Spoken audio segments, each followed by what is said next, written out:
अगर वो साथ साथ जो है मेरे इसको खोल ले अपने अपने लैपटॉप्स के ऊपर, ठीक है, जिस जिसके पास भी है। इन केस नहीं है तो हम कुछ आज सीखेंगे, कुछ कल के लिए सीखेंगे, ठीक है। थोड़ा सा हमारा टॉपिक कल तक जाएगा एसपीएसएस का, तो कोशिश कीजिएगा कल तक सबके पास मौजूद हो, ठीक है। अच्छा जी, मैं अपना एसपीएसएस खोलती हूँ जरा। तो ये कुछ इस तरीके का इसकी जो है लोगो है, इसको देखें।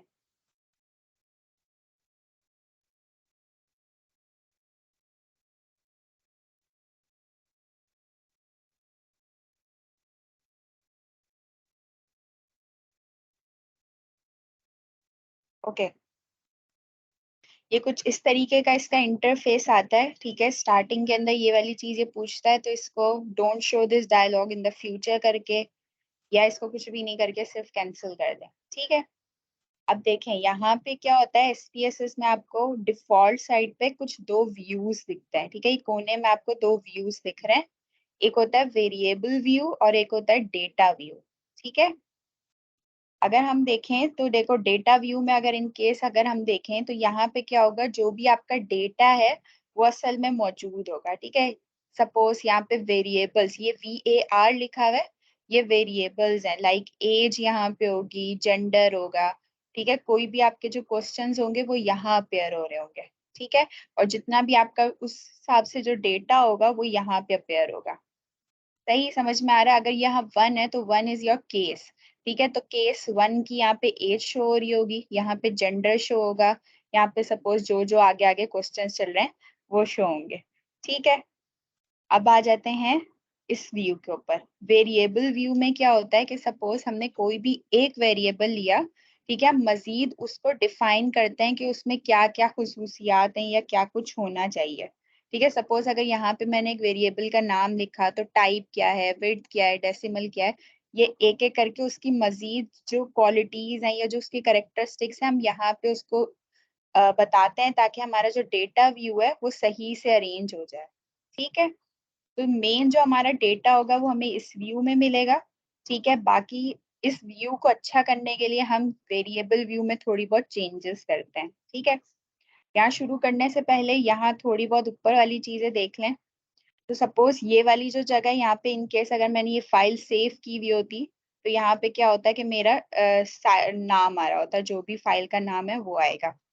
फिर उसके बाद ये आपके पास होती है मेन्यू बार, ठीक है। मेन्यू बार में फाइल है, यहाँ से न्यू ओपन कर सकते हो आप, कुछ भी चेंजेस ला सकते हो, एडिट व्यू है, ये सारी। वाइट वाली बोला था। सॉरी, जिसका भी माइक ऑन है प्लीज ऑफ कर दें।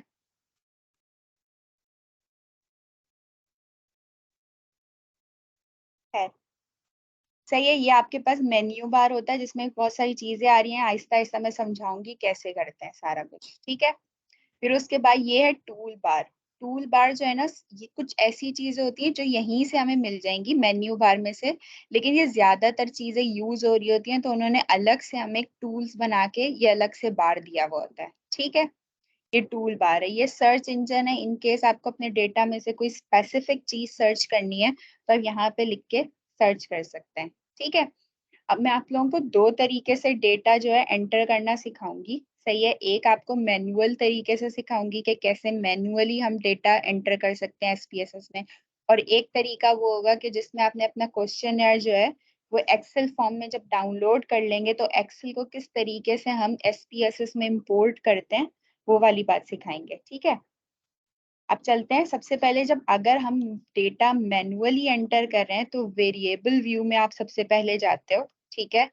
सपोज मेरा पहला वेरिएबल जो कि मैं एंटर कर रही हूँ वो है आईडी, सही है, स्टूडेंट्स की आईडी है, सही है। ये एंटर किया मैंने, तो एंटर जब मैंने इसको ऐड किया और उसके बाद एंटर किया तो ऑटोमेटिकली एसपीएसएस ने कुछ चीजें यहाँ पे अपलोड कर दी, ठीक है। अब हम देखते हैं क्या क्या अपलोड किया। ये हमारा वेरिएबल का नाम है जो कि आईडी का, सही है। अच्छा, नाम के लिए खास बात याद रखो कि यहाँ पे हम सिर्फ अल्फाबेट्स यूज कर सकते हैं, ठीक है।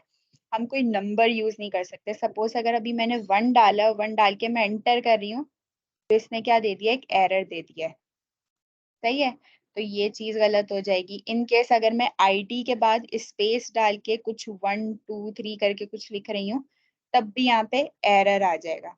ठीक है, ना यहाँ पे स्पेस यूज हो सकती है, ना कोई न्यूमेरिक वैल्यू यूज हो सकती है। ठीक है, इन केस अगर मुझे कुछ स्पेस वाला काम करना है तो मैं सिर्फ स्पेशल कैरेक्टर्स के अंदर अंडरस्कोर यूज कर सकती हूँ। ठीक है, आईडी 1 करके, तो फिर ये एंटर हो गया। सही है, तो मैं स्पेस, कोई डॉट, कोई एट द रेट, कोई चीज भी यूज इसमें नहीं कर सकती। ठीक है, इन केस अभी मैंने आईडी यूज किया है। अब आगे चलते हैं, तो इसकी टाइप्स देखो। हम एसपीएसएस के अंदर इस कॉलम के अंदर हमें सिर्फ दो चीजें काम की हैं, एक न्यूमेरिक वाली चीज और एक स्ट्रिंग वाली चीज। ठीक है, न्यूमेरिक समझ में आ रहा होगा कि नंबर से अगर रिलेटेड मेरा वेरिएबल है, सपोज आईडी अभी मैंने डाला है, तो आईडी में क्या होगा, 1 2 3 4 5 6 रोल नंबर्स होंगे, तो वो एक नंबर है। तो इस फिलहाल मैं यहाँ पे न्यूमेरिक यूज करूंगी। ठीक है, इन केस अगर आईडी किसी लोगों के नाम की होती, सपोज आमना, मानेहा, कुछ भी करके नाम होते, तो फिर उस टाइप पे मैं स्ट्रिंग शो करती। ठीक है, फिलहाल अभी मेरी आईडी किस फॉर्म में, नंबर्स की फॉर्म में, तो मैं अभी न्यूमेरिक शो कर रही हूँ। ठीक है, बाकी हमारे काम की चीजें नहीं है, तो इसलिए मैं आप लोगों को डिटेल्स भी इसकी नहीं बता रही। ठीक है, क्योंकि ये स्टैटिस्टिक्स वाला जो काम होता है ना, ये हमारी फील्ड से रिलेटेड नहीं है। लोग इसको जो है यूजली पैसे दे के काम करवाते हैं कि हमारे टेस्ट रन कर दें, लेकिन फिलहाल जो आसान आसान कहानियां वो आप लोगों को समझ आनी चाहिए, ताकि इन केस अगर खुद से करना पड़ गया तो कर सको। ओके, ठीक है, अब यहाँ पे अच्छा है, इस ये जो 3 डॉट्स आ रहे हैं ना, जब मैंने ये खोला तो साथ में मुझे यहाँ पे दो चीजें और दिख रही थी। ठीक है, एक विड्थ है और एक डेसिमल प्लेसेस है। विड्थ का क्या मतलब है कि सपोज जो भी चीज मेरी आएगी उसकी क्या होगी, जो ये कॉलम है, कॉलम की विड्थ कितनी होनी चाहिए कि सारे करेक्टर्स मेरे नॉर्मली आ जाएं। फिलहाल इसकी विड्थ जो है 8 करेक्टर्स की है, तो मैं सोचूं कि मेरा इनरोलमेंट नंबर जो होगा वो इतना बड़ा तो नहीं है, हाँ आ जाएगा। 8 करेक्टर्स का अगर कोई वर्ड होगा तो उतनी स्पेस में आ जाएगा। तो अभी मैं अपनी विड्थ को चेंज नहीं कर रही, जो डिफॉल्ट है वही रहने दे रही हूँ। सही है, डेसिमल प्लेसेस क्या है, इन केस अभी मेरी आईडी के अंदर इनरोलमेंट नंबर्स में कोई डेसिमल नहीं होता, तो यहाँ मैं इसको कर रही हूँ 0। सही है, इन केस अगर कोई एज वगैरह से रिलेटेड मैं आगे और वेरिएबल्स बनाऊंगी, हाइट से रिलेटेड, तो पॉइंट्स में भी नंबर आएंगे, तो फिर उस वक्त जो है मैं डेसिमल पॉइंट यहाँ पे ऐड कर दूंगी कि 2 के बाद जो है वो डेसिमल आना चाहिए। खैर अभी मेरी आईडी में कोई डेसिमल पॉइंट की जरूरत नहीं है, तो मैंने इसको कर दिया है 0। ठीक है, तो ये दोनों चीजें वही थी, विड्थ भी आ गई, डेसिमल भी आ गया। सही है, अब लेबल क्या होता है, लेबल असल में ना, ये जो हमने वेरिएबल लिया है उसको अच्छे तरीके से लिखना कि क्या हम जब हम बाद में टेबल्स बनाएंगे तो उस टेबल के अंदर ना ये लेबल शो होगा। तो आईडी, नेम्स हो, कोई प्रॉपर कोई मैं लेबल देना चाह रही हूँ अपने वेरिएबल को, तो वो इस तरीके से आता है इसमें। तो यहाँ मैं सपोज दे रही हूँ आईडी कार्ड। ठीक है, सॉरी आईडी नंबर कर देती हूँ। सही है, अच्छा, वैल्यूज जो हैं अभी फिलहाल इसकी जरूरत नहीं है, आगे चलते हैं मैं बताती हूँ फिर ये क्या होता है। मिसिंग चीज क्या होती है, मिसिंग चीज इन केस उस वक्त हम डालते हैं, सपोज अगर मैंने क्वेश्चन दिया, ठीक है, उसमें एक ऑप्शन था आईडी अपना डालने का। ठीक है, वहां वो वाली जगह कुछ लोगों ने छोड़ दी। सही है, उसको फिल करने की जहमत नहीं की, वो जगह एज इट इज वहीं छोड़ दी, और मेरे पास जब वो डेटा आया तो वहां पे मिसिंग वैल्यूज थी। अब क्या होगा कि जब मैं डेटा एनालाइज करूंगी तो एसपीएसएस क्योंकि एक सॉफ्टवेयर, अब इसको तो नहीं पता ना कि वो जगह खाली है, इसको छोड़ देना चाहिए, तो वो क्या करता है कि उस चीज को भी हमारे रिजल्ट्स के अंदर इंटरप्रेट करना शुरू कर देता है। तो उस चीज से बचने के लिए मैं यहाँ पे क्या करूंगी, इन केस अगर मेरे डेटा के अंदर कोई भी खाली जगह मौजूद है, सही है, खाली स्पेसेस मौजूद हैं, तो मैं वहां पे उसको मिसिंग के अंदर शो करूंगी कि यहाँ पे डिस्क्रीट मिसिंग वैल्यूज करके, सपोज मैं उस मिसिंग वैल्यू अगर खाली जगह है तो मैं इसको 404 नंबर दे दूं, जैसे एरर 404 आ जाता है एक वेबसाइट के ऊपर कि भाई ये अवेलेबल ही नहीं है। ठीक है, तो इसी तरीके से जब क्या होगा, मेरी कोई भी खाली जगह आएगी इस वेरिएबल के अंदर, आईडी के अंदर, तो SPSS उसको 404 लिखेगा और उस चीज को जो है अपनी इंटरप्रिटेशन में से निकाल के बाहर रख देगा कि इसको मैंने अब नहीं यूज करना। ठीक है, फिलहाल अभी मेरे पास कोई मिसिंग वैल्यू नहीं है, तो अभी मैं इसको कुछ भी नहीं लिख। कॉलम्स, कॉलम में ये भी क्या है, विड्थ है, सही है। ये भी जो भी कॉलम होगा उसकी ये जो विड्थ होती है ये चीज है, सही है। सपोज मैं बाद में बताऊंगी इसको भी क्या है। अच्छा, अलाइनमेंट क्या होती है? अलाइनमेंट में क्या है कि ये जो जितनी भी चीजें मैं लिख रही हूँ ना, ये सारी डेटा व्यू के अंदर आएंगी मेरे in the form of data जब मैं यहाँ एंटर करूंगी।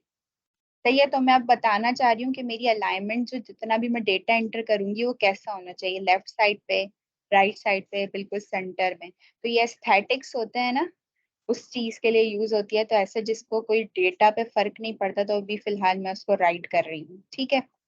अच्छा, ये वाली चीज जो मेजर है, ठीक है, ये हमारे पास तीन तरह के हैं, ठीक है, स्केल, ऑर्डिनल और नॉमिनल।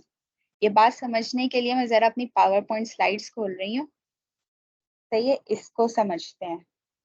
थोड़ी सी स्लाइड है, इसको पहले पढ़ते हैं। अच्छा, पहले मैंने वेरिएबल्स के दो टाइप्स बताई थी, इंडिपेंडेंट और डिपेंडेंट, वो अलग चीजें हैं, ठीक है।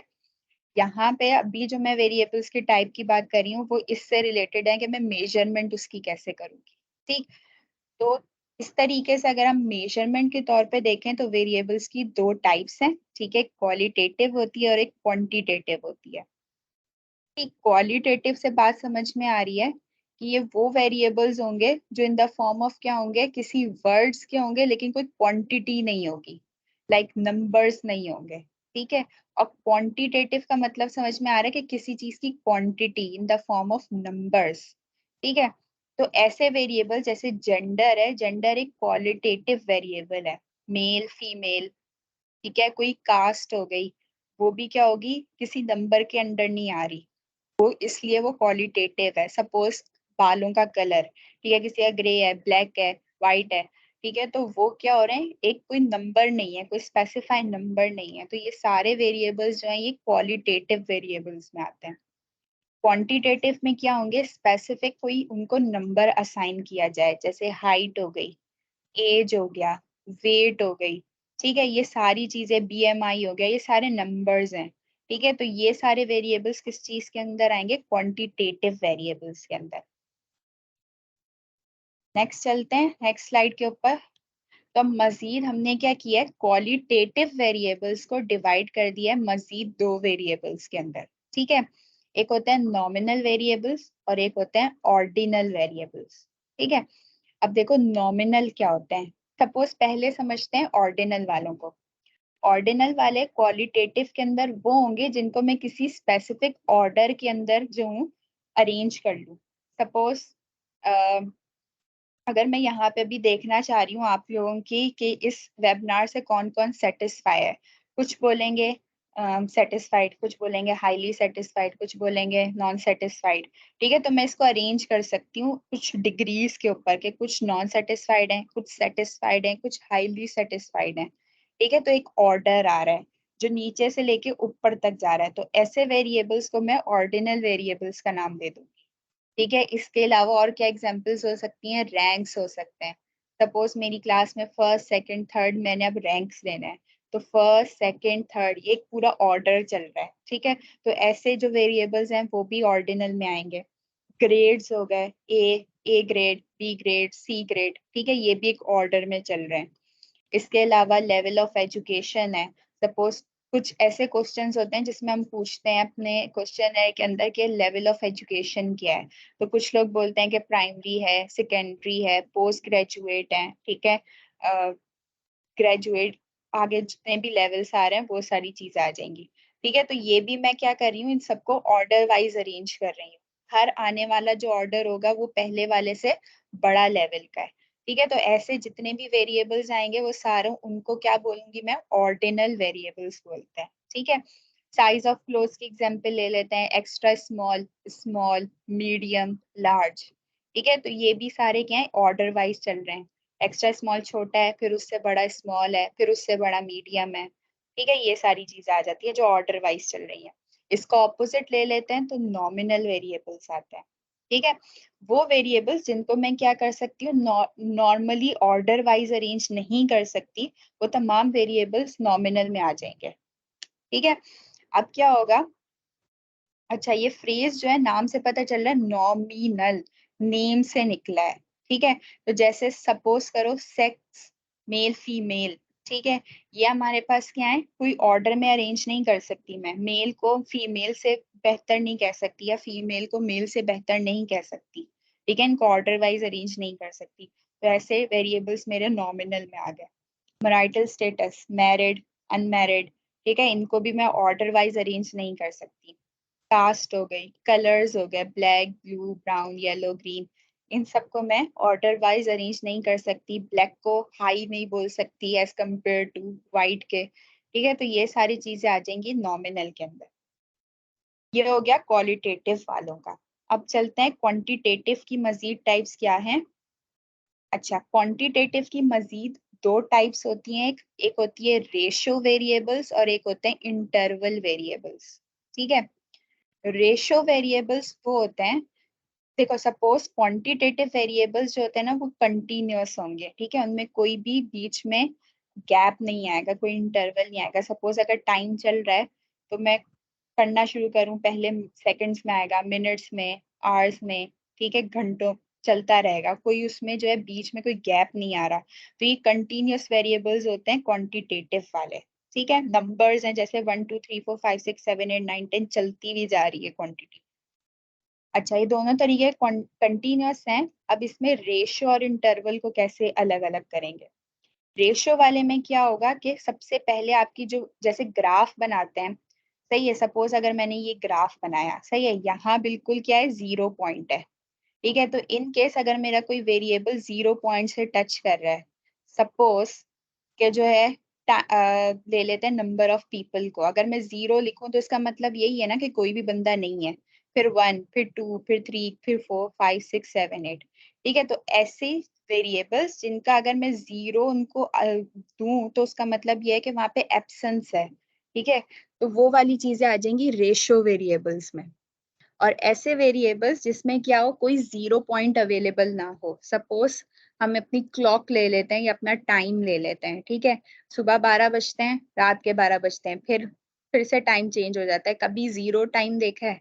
नहीं देखा है। इसी तरीके से टेम्परेचर होता है, कभी भी 0 टेम्परेचर नहीं होता। 0 का, अगर इनकेस टेम्परेचर को हम 0 बोलते भी हैं, हाँ 0 डिग्री सेंटीग्रेड होता है, ठीक है, लेकिन उस वक्त भी क्या होता है कि आपके पास कुछ ना कुछ मॉलिक्यूल्स की मूवमेंट हो रही होती है, कोई चीज एब्सेंट नहीं होती। ठीक है, तो 0 का मतलब होता है एब्सेंट होना चीज का। इन केस अगर किसी वेरिएबल में वो 0 और वो एब्सेंस शो कर रहा है तो वो रेशो वेरिएबल्स में आएंगे। ठीक। अच्छा, ये बताने का मकसद जो था वो वहां पे मेजरमेंट्स को स्पेसिफाई करना था। ठीक है, अब चलते हैं, देखो समझ में आ गया होगा कि क्वांटिटेटिव वालों के अंदर हमारे पास रेशो वेरिएबल्स भी आएंगे, इंटरवल वेरिएबल्स भी आएंगे। और क्वालिटेटिव में नॉमिनल वाले आएंगे और ऑर्डिनल वाले आएंगे। नॉमिनल जिनको आप क्या कर सको, सिर्फ कैटेगरीज में डिवाइड कर सको, और ऑर्डिनल वाले क्या है, जिनको ऑर्डर्स में लिख सको। अब एसपीएसएस इन चार तरीके के वेरिएबल्स को किस तरीके से दिखाता है। तो ये हमारे पास ना सिर्फ तीन है अवेलेबल एसपीएसएस में। एक तो ये स्केल है जो कि सिर्फ क्वांटिटेटिव वालों की है, मतलब रेशो और इंटरवल वेरिएबल्स अगर आएंगे तो उन दोनों के लिए मैं स्केल यूज करूंगी। सही है। अगर मेरे पास क्वालिटेटिव वाले आ गए तो क्वालिटेटिव में दो पढ़े हैं हमने, तो दोनों के अलग अलग हैं। ऑर्डिनल के लिए अलग है। ऑर्डिनल के लिए देखो इन्होंने जो एक आइकन सा बनाया वो क्या है, लेवल्स वाला है, तो इससे भी समझ में आ जाएगा। नॉमिनल वाले में क्या, उन्होंने कैटेगरीज डिवाइड की, सिंपल। सही है, तो फिलहाल अगर अभी मेरे पास आईडी है जो कि एक न्यूमेरिक टाइप है, तो इसके लिए मैं अभी सिर्फ न्यूमेरिक क्या था, क्वांटिटी थी, तो मैं क्वांटिटी वाले के लिए अभी फिलहाल स्केल यूज कर रही हूँ। सही है, यहाँ पे मैंने लगा दिया स्केल प्लस ये चीज। अब ये जो है रोल वाली क्या चीज है, देखो, अब यहाँ पे आ जाओ, वो वेरिएबल्स की चीजें याद करो जो कि मैंने इंडिपेंडेंट और डिपेंडेंट वाली बताई थी। वो वेरिएबल्स जो कि इंडिपेंडेंट होंगे उनके लिए यूज करोगे इनपुट। ठीक है, तो फिलहाल आईडी मेरा भी इंडिपेंडेंट वेरिएबल है, तो मैं इसके लिए इनपुट ही यूज करूंगी। अगर कोई चीज मेरी डिपेंडेंट वेरिएबल के अंदर आ रही है तो उसके लिए मैं यूज करूंगी टारगेट। ठीक है, इन केस अगर उसमें दोनों चीजें आ रही हैं तो ये बोथ में आ जाएगा। इन केस मैं कुछ भी नहीं लगाना चाहती तो ये नन में आएगा। सही है, ये काम की बातें, ये चार है। तो फिलहाल अभी मैं इनपुट लगा रही हूँ क्योंकि आईडी मेरी एक इंडिपेंडेंट वेरिएबल में आएगा। सही है, यहाँ से हो गया वेरिएबल व्यू खत्म। अब मैं आती हूँ डेटा व्यू में। डेटा व्यू में देखो डिफॉल्ट उसने क्या किया कि यहाँ पे मेरा ma'am can you repeat the roles? Input और टारगेट किसके लिए यूज होता है? जी कर रही हूँ।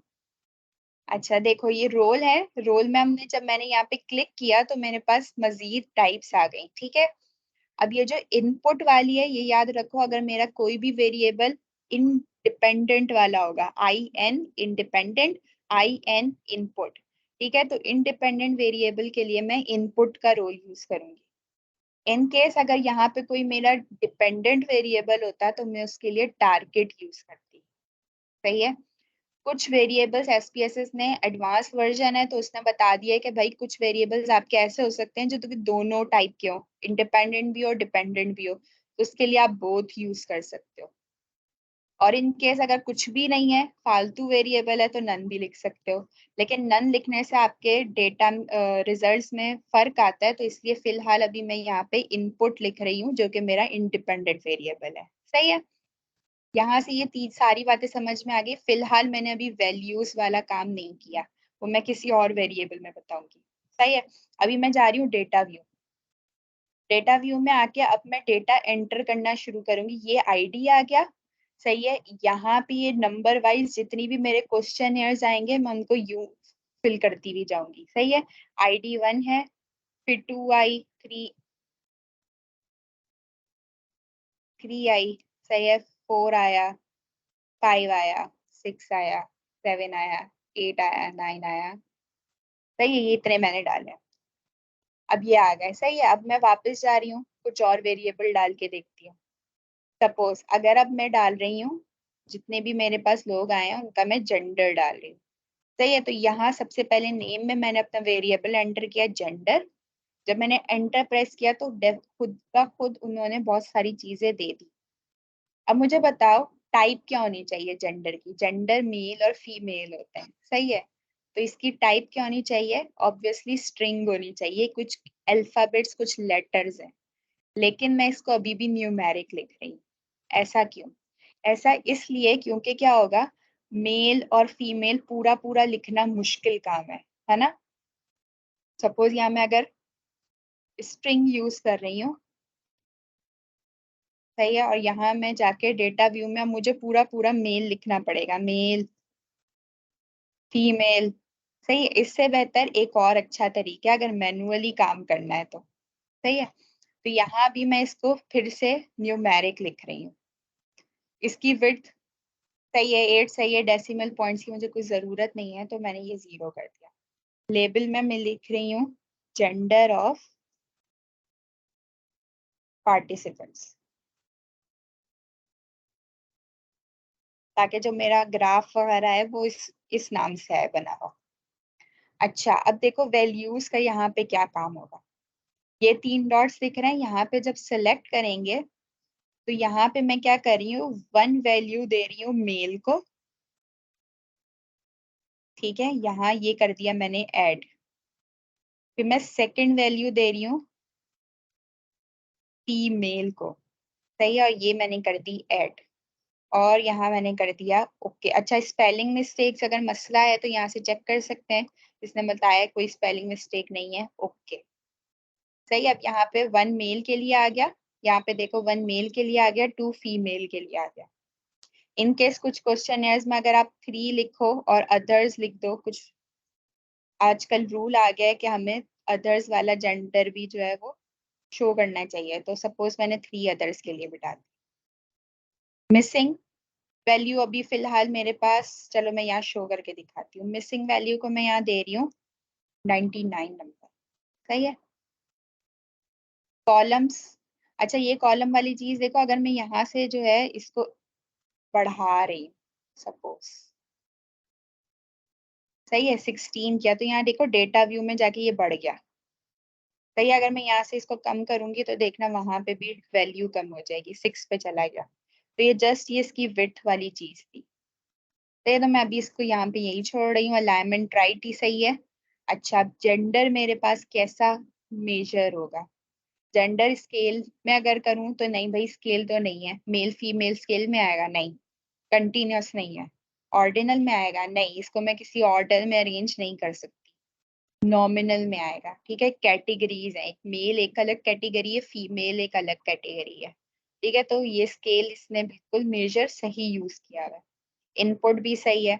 अब आ जाती हूँ डेटा व्यू में। तो यहाँ पे अब देखो मैं क्या करूंगी, सिंपल 1 2 ऐड करी हूँ, 1 2। देखो जब मैं 1 2 3 लिख रही हूँ तो खुद ब खुद मेल फीमेल लिखा हुआ आ रहा है। 2 1 2 1। ठीक है, ये चीज मैंने खाली छोड़ दी, मिसिंग कर देती हूँ, 1 1। तो ये तो खुद ब खुद मेल फीमेल आ गए। इसको चेक करने का देख रहे हो कि ये वाला बटन, इसको प्रेस करो, ये 1 2 आ गया, वापस प्रेस करो, मेल फीमेल आ जाएंगे। सही है, ये फायदा होता है अगर आप मैनुअली ऐड कर रहे हो तो वेरिएबल व्यू में जाके यहाँ पे न्यूमेरिक लिख दो, तो 1 2 खाली लिखोगे, डायरेक्ट मेल फीमेल भी आ जाएगा। बार बार पूरा पूरा मेल पूरा पूरा फीमेल लिखने की जरूरत नहीं पड़ती। चलो एक और देखते हैं। अब यहाँ मिसिंग वाली चीज मैंने इसलिए छोड़ दी है क्योंकि जब मैं रिजल्ट निकालूंगी तो ये मिसिंग वाली जगह पे मेरा जो SPSS है वो उसको 99 शो करेगा और उसको हटा देगा उस जगह से। सही है, तो अभी चलो मैं एक और लिखती हूँ। जेंडर को छोड़ के अब लिखते हैं सपोज लेवल ऑफ एजुकेशन। ठीक है, अब मैं यहाँ पे क्या कर रही हूँ, लेवल ऑफ एजुकेशन पूरा नहीं लिख रही, L of level of education, LOE कर रही हूँ। सही है। अच्छा, यहाँ पे लेवल ऑफ एजुकेशन जो होगा वो मेरा क्या है, इसको भी अभी मैं न्यूमेरिक ही रख रही हूँ, ये भी बताती हूँ क्यों रख रही हूँ। विड्थ डेसिमल को 0 कर दो। लेबल में यहाँ पे लिख रही हूँ लेवल ऑफ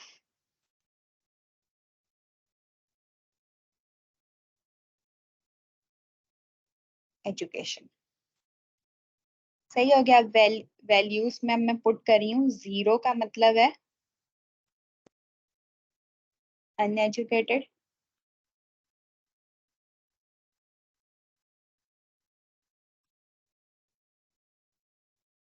1 का मतलब है प्राइमरी, 2 का मतलब है सेकेंडरी, और 3 का मतलब है पोस्ट ग्रेजुएट। सही है, अब ये सारे मैंने ऐड कर दिए, ओके कर दिया। मिसिंग मेरे पास यहाँ पे कुछ नहीं है, कॉलम्स भी सही है।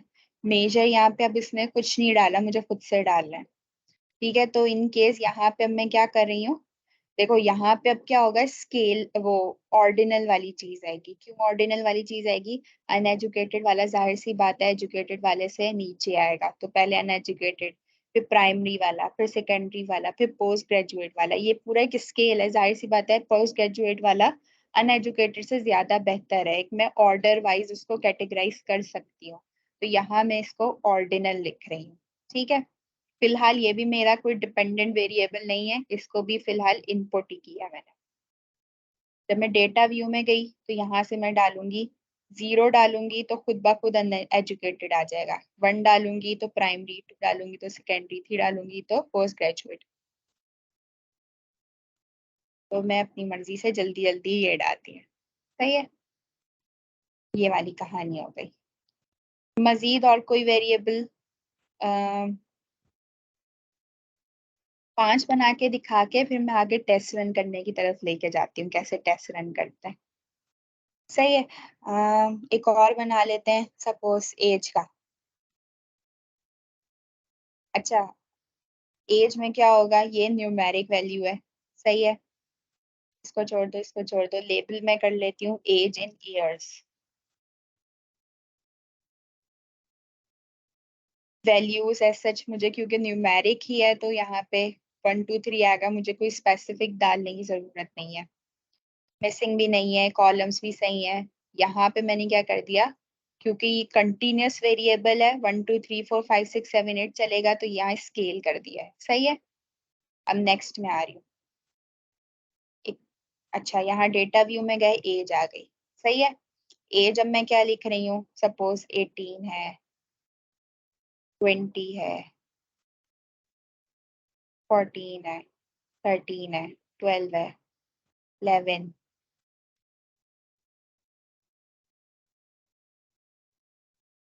चलो एक्स्ट्रा हो गया। अब देखो यहाँ पे इसने क्या शो करना शुरू कर दिए, डेसिमल पॉइंट्स। ये मुझे नहीं चाहिए थे, अच्छे नहीं लग रहे। यहाँ जाओ, ये डेसिमल देख रहे हो, यहाँ पे इसने 2 शो किया हुआ है, मैं इसको कर रही हूँ वापस से 0। अब जब वापस से 0 करूंगी तो सीधा सीधा आ गया 18 20 14 13। सही है। वापस गए, यहाँ पे अब सपोज ऑर्डिनल में से अगर कुछ सेलेक्ट करना चाहें, अच्छा चलो मैरिटल स्टेटस लिख लेते हैं।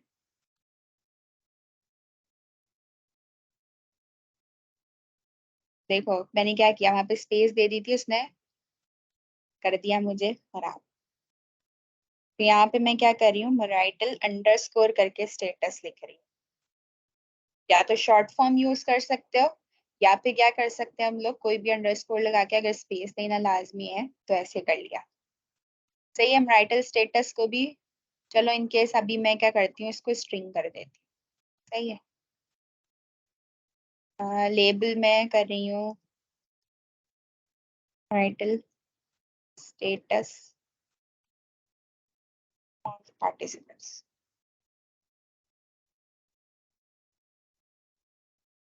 ठीक है। यहाँ पे वैल्यूज अब मैं नहीं लिखूंगी, वैल्यूज इसलिए नहीं लिखूंगी क्योंकि यहाँ पे मैंने स्ट्रिंग का वर्ड यूज किया है, मुझे डेटा एंटर करते हुए मैरिड अनमैरिड मैरिड अनमैरिड लिखना पड़ेगा।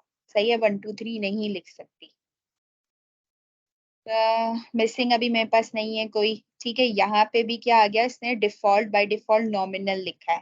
ठीक है, बिल्कुल सही लिखा है क्योंकि मेरा जो है, अच्छा यहाँ देखो, क्योंकि मैंने स्ट्रिंग यूज किया था, तो स्ट्रिंग में एज इट इज उसने मुझे सिर्फ 2 चीजें दिखाई हैं, स्केल वाला दिखाया ही नहीं है। तो अब मुझे चूज खाली क्या करना है, नॉमिनल वाला चूज करूंगी वैरायटी स्टेटस में, क्योंकि कैटेगरीज बन रही हैं, कोई ऑर्डर नहीं बन रहा। फिलहाल मेरी बात सब शायद समझ में आ गई है सबको। सही है। अब मैं अगर यहाँ पे जा रही हूँ तो इनकेस देखो, अगर मैं यहाँ 1 2 3 लिखना शुरू करूंगी तो कोई मैरिड अनमैरिड वाली चीज नहीं आ रही। सही है। तो अब मुझे प्रॉपर मैरिड अनमैरिड लिखना पड़ेगा। उससे बचने के लिए मैंने यहाँ पे क्या किया था, इसको न्यूमेरिक ही कर देती हूँ फिर से। ठीक है। और यहाँ मैं वैल्यूज डाल रही हूँ। 1 का मतलब है मैरिड, और 2 का मतलब है अनमैरिड। सही हो गया। ओके किया, यहाँ पे आ गया, यहाँ से गई। अगर 1 लिखा है तो मैरिड आ गया, 2 लिखा है तो, 2 लिखा मैम है तो हम इसमें अनमैरिड आ सिर्फ गया। मैरिड और unmarried, इसमें हम डाइवोर्स वाला कर सकते हैं बिल्कुल थर्ड कर नंबर सकते पे, हैं। या बिल्कुल कर सकते हैं। जो जो आपने एडिशन करनी है, आप यहाँ पे वैल्यूज में जाओ। सपोज अगर मैं अभी यहाँ पे करके दिखा रही हूँ 1 2 है, अब मैं थर्ड वैल्यू दे रही हूँ डाइवोर्स्ड को। ठीक है। डाइवोर्स्ड को वैल्यू दे दी। अब जब मैं यहाँ पे 3 लिखूंगी तो खुद ब खुद ये डाइवोर्स्ड आ रहा है। ठीक हो गया, समझ में आ गई। चलो, हमारे कितने वेरिएबल्स बन गए, 4 5 बन गए। अच्छा एक और बात, अगर इन केस आप लोगों की एज आपने बाद में क्या की हुई है, उसको रेंजेस में डिवाइड किया हुआ है। ठीक है। तो रेंज में डिवाइड करने के लिए क्या करोगे, सपोज यहाँ पे भी मैं क्या कर लूंगी, वैल्यूज डाल सकती हूँ। ठीक है। 1 डालूंगी तो इसका मतलब ये है कि 18 to 25 वाली रेंज है। सही है। 2 डाल रही हूँ तो इसका मतलब क्या है कि 26 से लेके 28 तक की रेंज आ रही है। 3 डाल रही हूँ तो इसका मतलब है के 29 से लेके 30 वाले लोग आ रहे हैं। सही, तो ये वाली चीज भी मैं रेंज वाली चीज भी यहाँ डाल सकती हूँ। उसकी वजह से क्या होगा, अच्छा यहाँ पे तो अभी ऐसे आ रहे हैं, मुझे खत्म करने पड़ेंगे।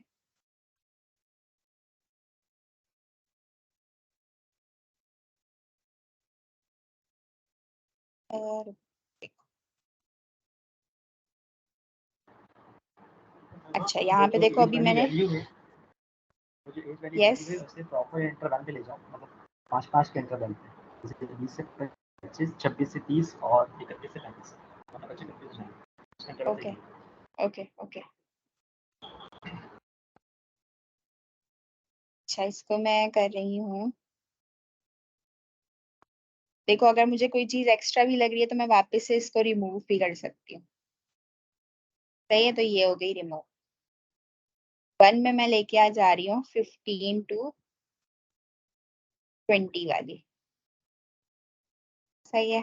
सेकंड में मैं लेके जा रही हूँ 21 से लेके 25 वाले लोग। और थर्ड में लेके जा रही हूँ 25 से 30 वाले लोग। सही है, अब इंटरवल हमारा सेम हो गया। चलते हैं यहाँ पे।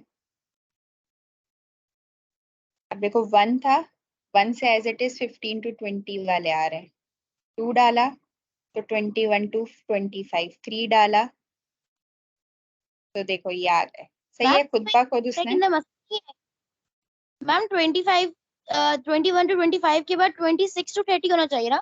25 रिपीटेशन पे नहीं आता जब हम डेटा हाँ लिखते हैं तो। सॉरी, हाँ सॉरी, हाँ यही होगा, रुक जा कर रही हूँ।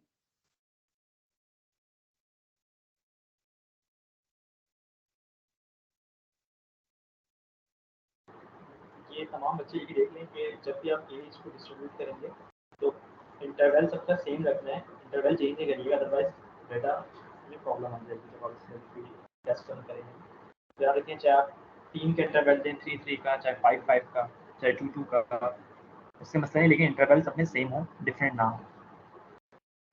यस, चलो अब देखो ये मैंने एडिशन कर दी है अपनी मर्जी से। सही है, इस तरीके से ये मेरे पास कुछ डेटा आ गया। अब अगर मैं इसको करना चाह रही हूँ तो अब मैं इसको एनालाइज करने लगी हूँ। चीजों को कैसे एनालाइज करते हैं, आज मैं 2-3 चीजें सिखाऊंगी, खाली 2 चीजें सपोज। ठीक है, बाकी प्रॉपर जो टेस्ट और रन करते हैं वो मैं इंशाल्लाह कल और मजीद सिखाऊंगी, क्योंकि मुझे दूसरे तरीके से भी डेटा एंट्री करना सिखानी है अभी। खैर अभी देखो ये हम कर रहे हैं, ये वाली चीज देख रहे हो एनालाइज वाली। ठीक है, एनालाइज वाले में हम जाएंगे अभी फिलहाल डिस्क्रिप्टिव स्टैटिस्टिक्स के अंदर, और यहाँ से मैं चूज कर रही हूँ फ्रीक्वेंसीज। ठीक है, तो ये फ्रीक्वेंसीज जब मैंने चूज किया तो एक ये इंटरफेस आया जिसके अंदर मेरे सारे वेरिएबल्स जो हैं वो एक जगह इन्होंने लिखे हुए हैं। ID number, gender, level of education, age in years, marital status. ठीक है, और ये वाली जगह है जहाँ जो चीज मुझे चाहिए सिर्फ वो आएगी। सपोज अभी मैं सिर्फ आईडी नंबर, जेंडर ले रही हूँ। सही है, तो जेंडर को यहाँ करने के बाद ये यहाँ अवेलेबल हुआ। ठीक है, और मैंने कर दिया इसको ओके। तो अब देखो एक और मेरे पास विंडो अपेयर हुई है जो कि क्या है, जिसका नाम क्या है, आउटपुट विंडो। ठीक है, ये आउटपुट विंडो मैं सपोज इसको थोड़ा बड़ा करके दिखाती हूँ। तो इसमें देखो फ्रीक्वेंसीज आ गई। सही है, एक इन्होंने ये छोटा टेबल बना के दिया है जिसमें उन्होंने मुझे बताया कि आपने एंट्री जो है 8 की हुई है और आपकी मिसिंग वैल्यू जो थी वो 1 है। सही है, यही था एज में मैंने एक गैप छोड़ दिया था। वो मिसिंग वैल्यू इसने मुझे शो करके दिखाई है कि आपकी एक मिसिंग वैल्यू 1 है और वैलिड डेटा जो आपने डाला है वो 8 का है। दूसरी चीज यहाँ पे देखो, तो अब ये क्या करेगा, उस मिसिंग वैल्यू की जगह 99 शो करेगा। ठीक है, और मेरी उस स्टैटिस्टिक्स में से इसको निकाल देगा उस चीज को। अब यहाँ पे देखो तो ये क्या है, मेल और फीमेल है। मेल और फीमेल में इन्होंने मुझे फ्रीक्वेंसी बताई हुई है कि 5 मेल्स हैं, 3 फीमेल्स हैं। टोटल नंबर जो थे मेरे 8 थे, मिसिंग जो है वो 1 है। ठीक है, तो मिसिंग को मिला के मेरे पास 9 बनते हैं। फिर उसके बाद परसेंटेजेस में बता दिया कि 100% में से 11% जो है वो मिसिंग में चला गया। बाकी 55% मेल है, फीमेल जो है 33% है। तो टोटल अगर अब मैं यहाँ पे वैल्यू लूंगी तो मैं ये वाली वैल्यू नहीं लूंगी। एंड में जब अपना रिजल्ट लिखूंगी कि मेरे पास मेल फीमेल टोटल इतने थे सब्जेक्ट्स, तो मैं ये वाली चीज लिखूंगी ताकि मेरे पास मिसिंग वाला बंदा ना आए। ठीक है, तो 88 मेरे पास टोटल लोग थे जिसमें से 55% जो है वो मेल है और 33% जो है वो फीमेल है। बहुत सारे आप लोगों ने पेरेंट आर्टिकल्स पढ़े होंगे जिसमें रिजल्ट के अंदर उन्होंने इसी तरीके से लिखा हुआ होता है कि टोटल सब्जेक्ट्स जो हैं वो हमारे जो है सपोज 201 है, तो उसमें से जो है 55% या 60% जो है वो मेल्स हैं और 34% जो है वो फीमेल्स हैं। ये पूरी एक लाइन होती है लिखी हुई, सही है। अच्छा, अब ये वैलिड परसेंट क्या है? वैलिड परसेंट देखो इन्होंने क्या किया, क्योंकि अब मेरे पास इसमें मिसिंग वाले का मसला आ रहा था, सही है, तो उन्होंने वैलिड वाली चीज में से टोटल 88 को उन्होंने 100% कर दिया। ठीक है, और 100% में से अब मुझे बता दिया कि 62 तुम्हारी मेल है और 37 तुम्हारी फीमेल्स है। तो ज्यादा बेहतर ये है कि इन केस अगर कभी आपके पास मिसिंग वाले का मसला आ रहा हो तो आप ये वाली परसेंटेज छोड़ दो और ये वाली परसेंटेज ले लो। ठीक है, वैलिड परसेंटेज लेते हैं।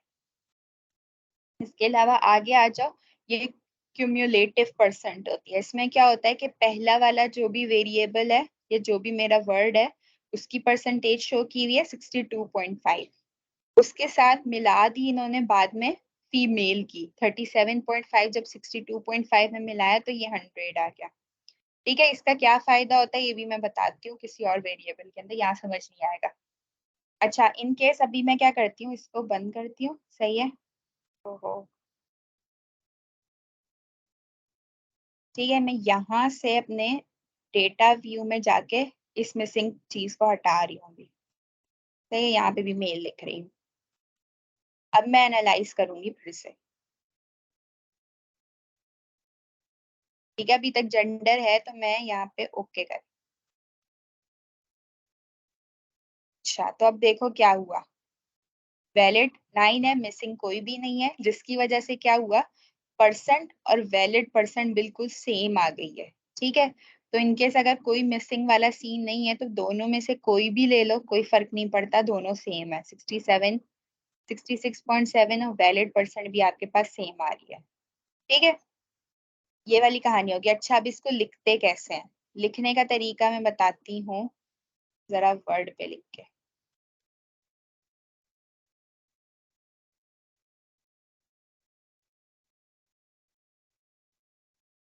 सही है, सपोज मैं यहाँ पे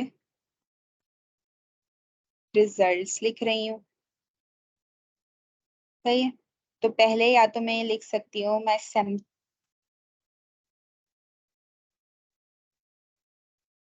बना के लिखते हैं कि टोटल सैंपल कंटेन कितने लोग थे हमारे पास, यहाँ चेक कर लिए तो 9 लोग हैं, तो यहाँ पे लिखेंगे टोटल सैंपल कंटेन 9 पार्टिसिपेंट्स। ठीक है, आउट ऑफ विच क्या परसेंटेज आ रही थी, 66.7 मेल है और 33 जो है वो फीमेल है। 66% आर मेल, ठीक है, एंड 33% आर फीमेल। एक तो तरीका ये हो सकता है कि मैं लाइंस में लिखूं। अच्छा, यहाँ पे मैंने सिर्फ परसेंटेजेस लिखी हैं, आप लोग यहाँ पे जब अपना डेटा वगैरह लिखोगे तो जो भी फ्रीक्वेंसी वाला नंबर होगा वो भी यहाँ पे ऐड कर सकते हैं। ठीक है, ये वाली चीज भी ऐड कर सकते हैं। दूसरा हम ये काम कर सकते हैं, एक तो ये इस तरीके से लिख लिया, साथ साथ कुछ आप पेरेंट आर्टिकल्स में देख रहे होगे कि उन्होंने प्रॉपर डेमोग्राफिक्स के जो है वो बनाए हुए होते हैं, टेबल्स बनाए हुए होते हैं। ठीक है, तो इनकेस अगर आपको टेबल बनाना है तो यहाँ से मैं इसको कॉपी कर सकती हूँ। ठीक है, और इसको जो है मैं पेस्ट कर रही हूँ, सही है। तो ये देखो ये आ गया मेरे पास टेबल बना हुआ, जेंडर ऑफ पार्टिसिपेंट्स। ठीक है, अब इनमें से क्या मसला हुआ है कि बहुत सारी चीजें आ गई जो मुझे शो नहीं करनी थी, सही है, तो ये कॉम्युलेटिव वाली नहीं शो करनी थी। तो इसके लिए ये होता है कि या तो मैं फिर डायरेक्ट जो है वर्ड से एक टेबल इंसर्ट करूं, ठीक है, यहाँ पे जाके,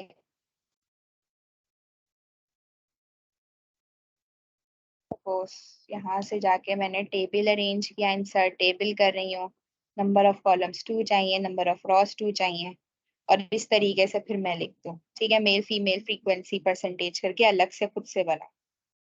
ठीक है, तो दोनों काम कर सकते हैं, जो आप लोगों को बेटर लगे वो आप लोग कर सकते हो। सही है, वहां से भी डायरेक्ट कॉपी पेस्ट कर सकते हैं, खुद भी अपना बना सकते हैं। अच्छा चलो आओ एक और बनाते हैं। अच्छा, काम ये करना है कि साथ साथ अपना जो डेटा है ना वो सेव करते रहना है। यहाँ से सेव हो सकता है, सही है, यहाँ पे सेव करके सपोज डॉक्यूमेंट्स बनी, मैं डेस्कटॉप पे कर रही हूँ और यहाँ पे अपनी फाइल का नाम दे रही हूँ डेटा। सही है, तो साथ साथ इस चीज को सेव करते रहना ताकि कोई चीज गुम ना हो। अच्छा, अभी मैं फिर एनालाइज करने लगी हूँ जरा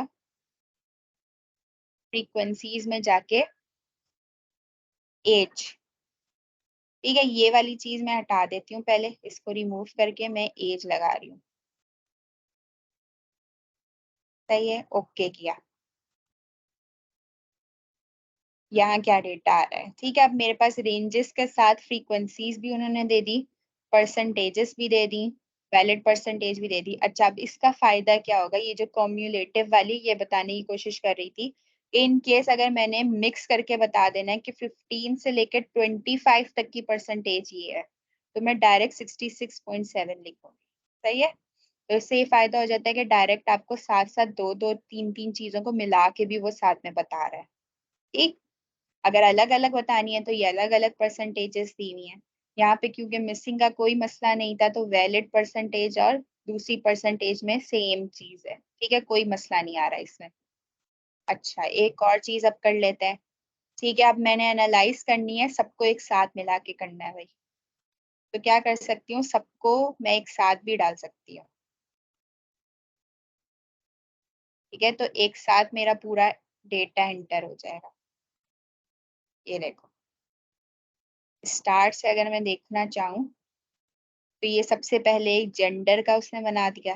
सही है, फिर उसके बाद नीचे आई तो ये जेंडर ऑफ पार्टिसिपेंट्स है। आगे चलते हैं, ये एज इन ईयर्स बता दिए सारे। सही है, क्या फ्रीक्वेंसी है, age in years frequency tables दे दिए सारे एक साथ लाइन से। ठीक है, राइटर स्टेटस भी आ रहा है, लेवल ऑफ एजुकेशन भी आ रही है, एज इन ईयर्स भी आ रहा है, सारा कुछ आईडी नंबर सब चीजें आ गई मेरे पास। सही है, अब देखो क्या हो रहा है मसला। ये देखो, मैरिटल स्टेटस में भी सही था, दो तीन चीजें थी, आराम से ही मैं डेटा जो है आराम से पुट कर सकती हूँ, कैसे करना है मुझे। लेवल ऑफ एजुकेशन में भी इतना मसला नहीं है। सही है, मसला क्या आया, ये आईडी नंबर के अंदर देखो। अब आईडीज तो सबकी अलग अलग थी ना, तो उसकी वजह से मेरे पास इस चीज का मुझे कोई फायदा नहीं है, एक एक फ्रीक्वेंसी आ रही है, इसका मुझे कोई फायदा नहीं हो रहा। 11% का कोई फायदा नहीं हो रहा। इससे अच्छा ये है कि अब मैं क्या करूँ, अभी मैं बताती हूँ ऐसी चीज के लिए अब हम क्या करते हैं। सही है, एनालाइज पे जाओ, उसी तरीके से डिस्क्रिप्टिव स्टैटिस्टिक्स पे जाओ, फ्रीक्वेंसीज पे जाओ। ठीक है, अब मैं इन सब चीजों को वापस से हटा रही हूँ। सही है, सिर्फ आईडी नंबर रखो। अच्छा, यहाँ से रीसेट भी कर सकता है। ठीक है, रीसेट कर लिया और सिर्फ मैंने आईडी नंबर को यहाँ रखा।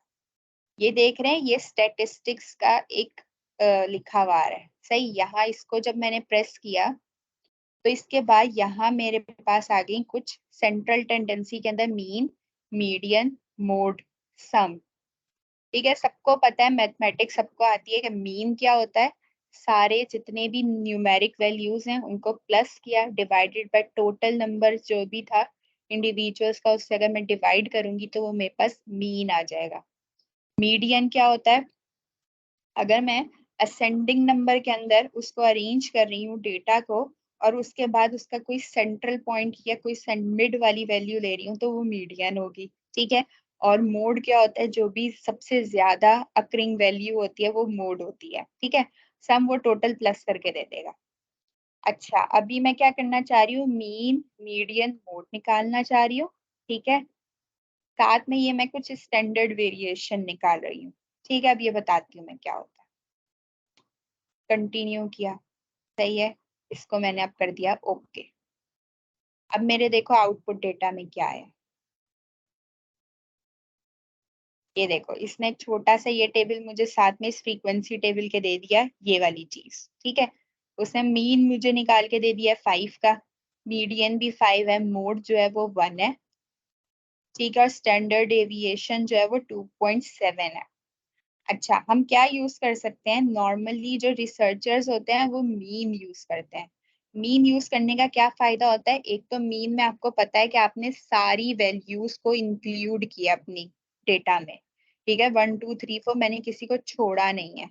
जैसे मीडियन में तो हमने सारी वैल्यूज को छोड़ के सिर्फ एक जो बीच वाली वैल्यू थी वो ले ली।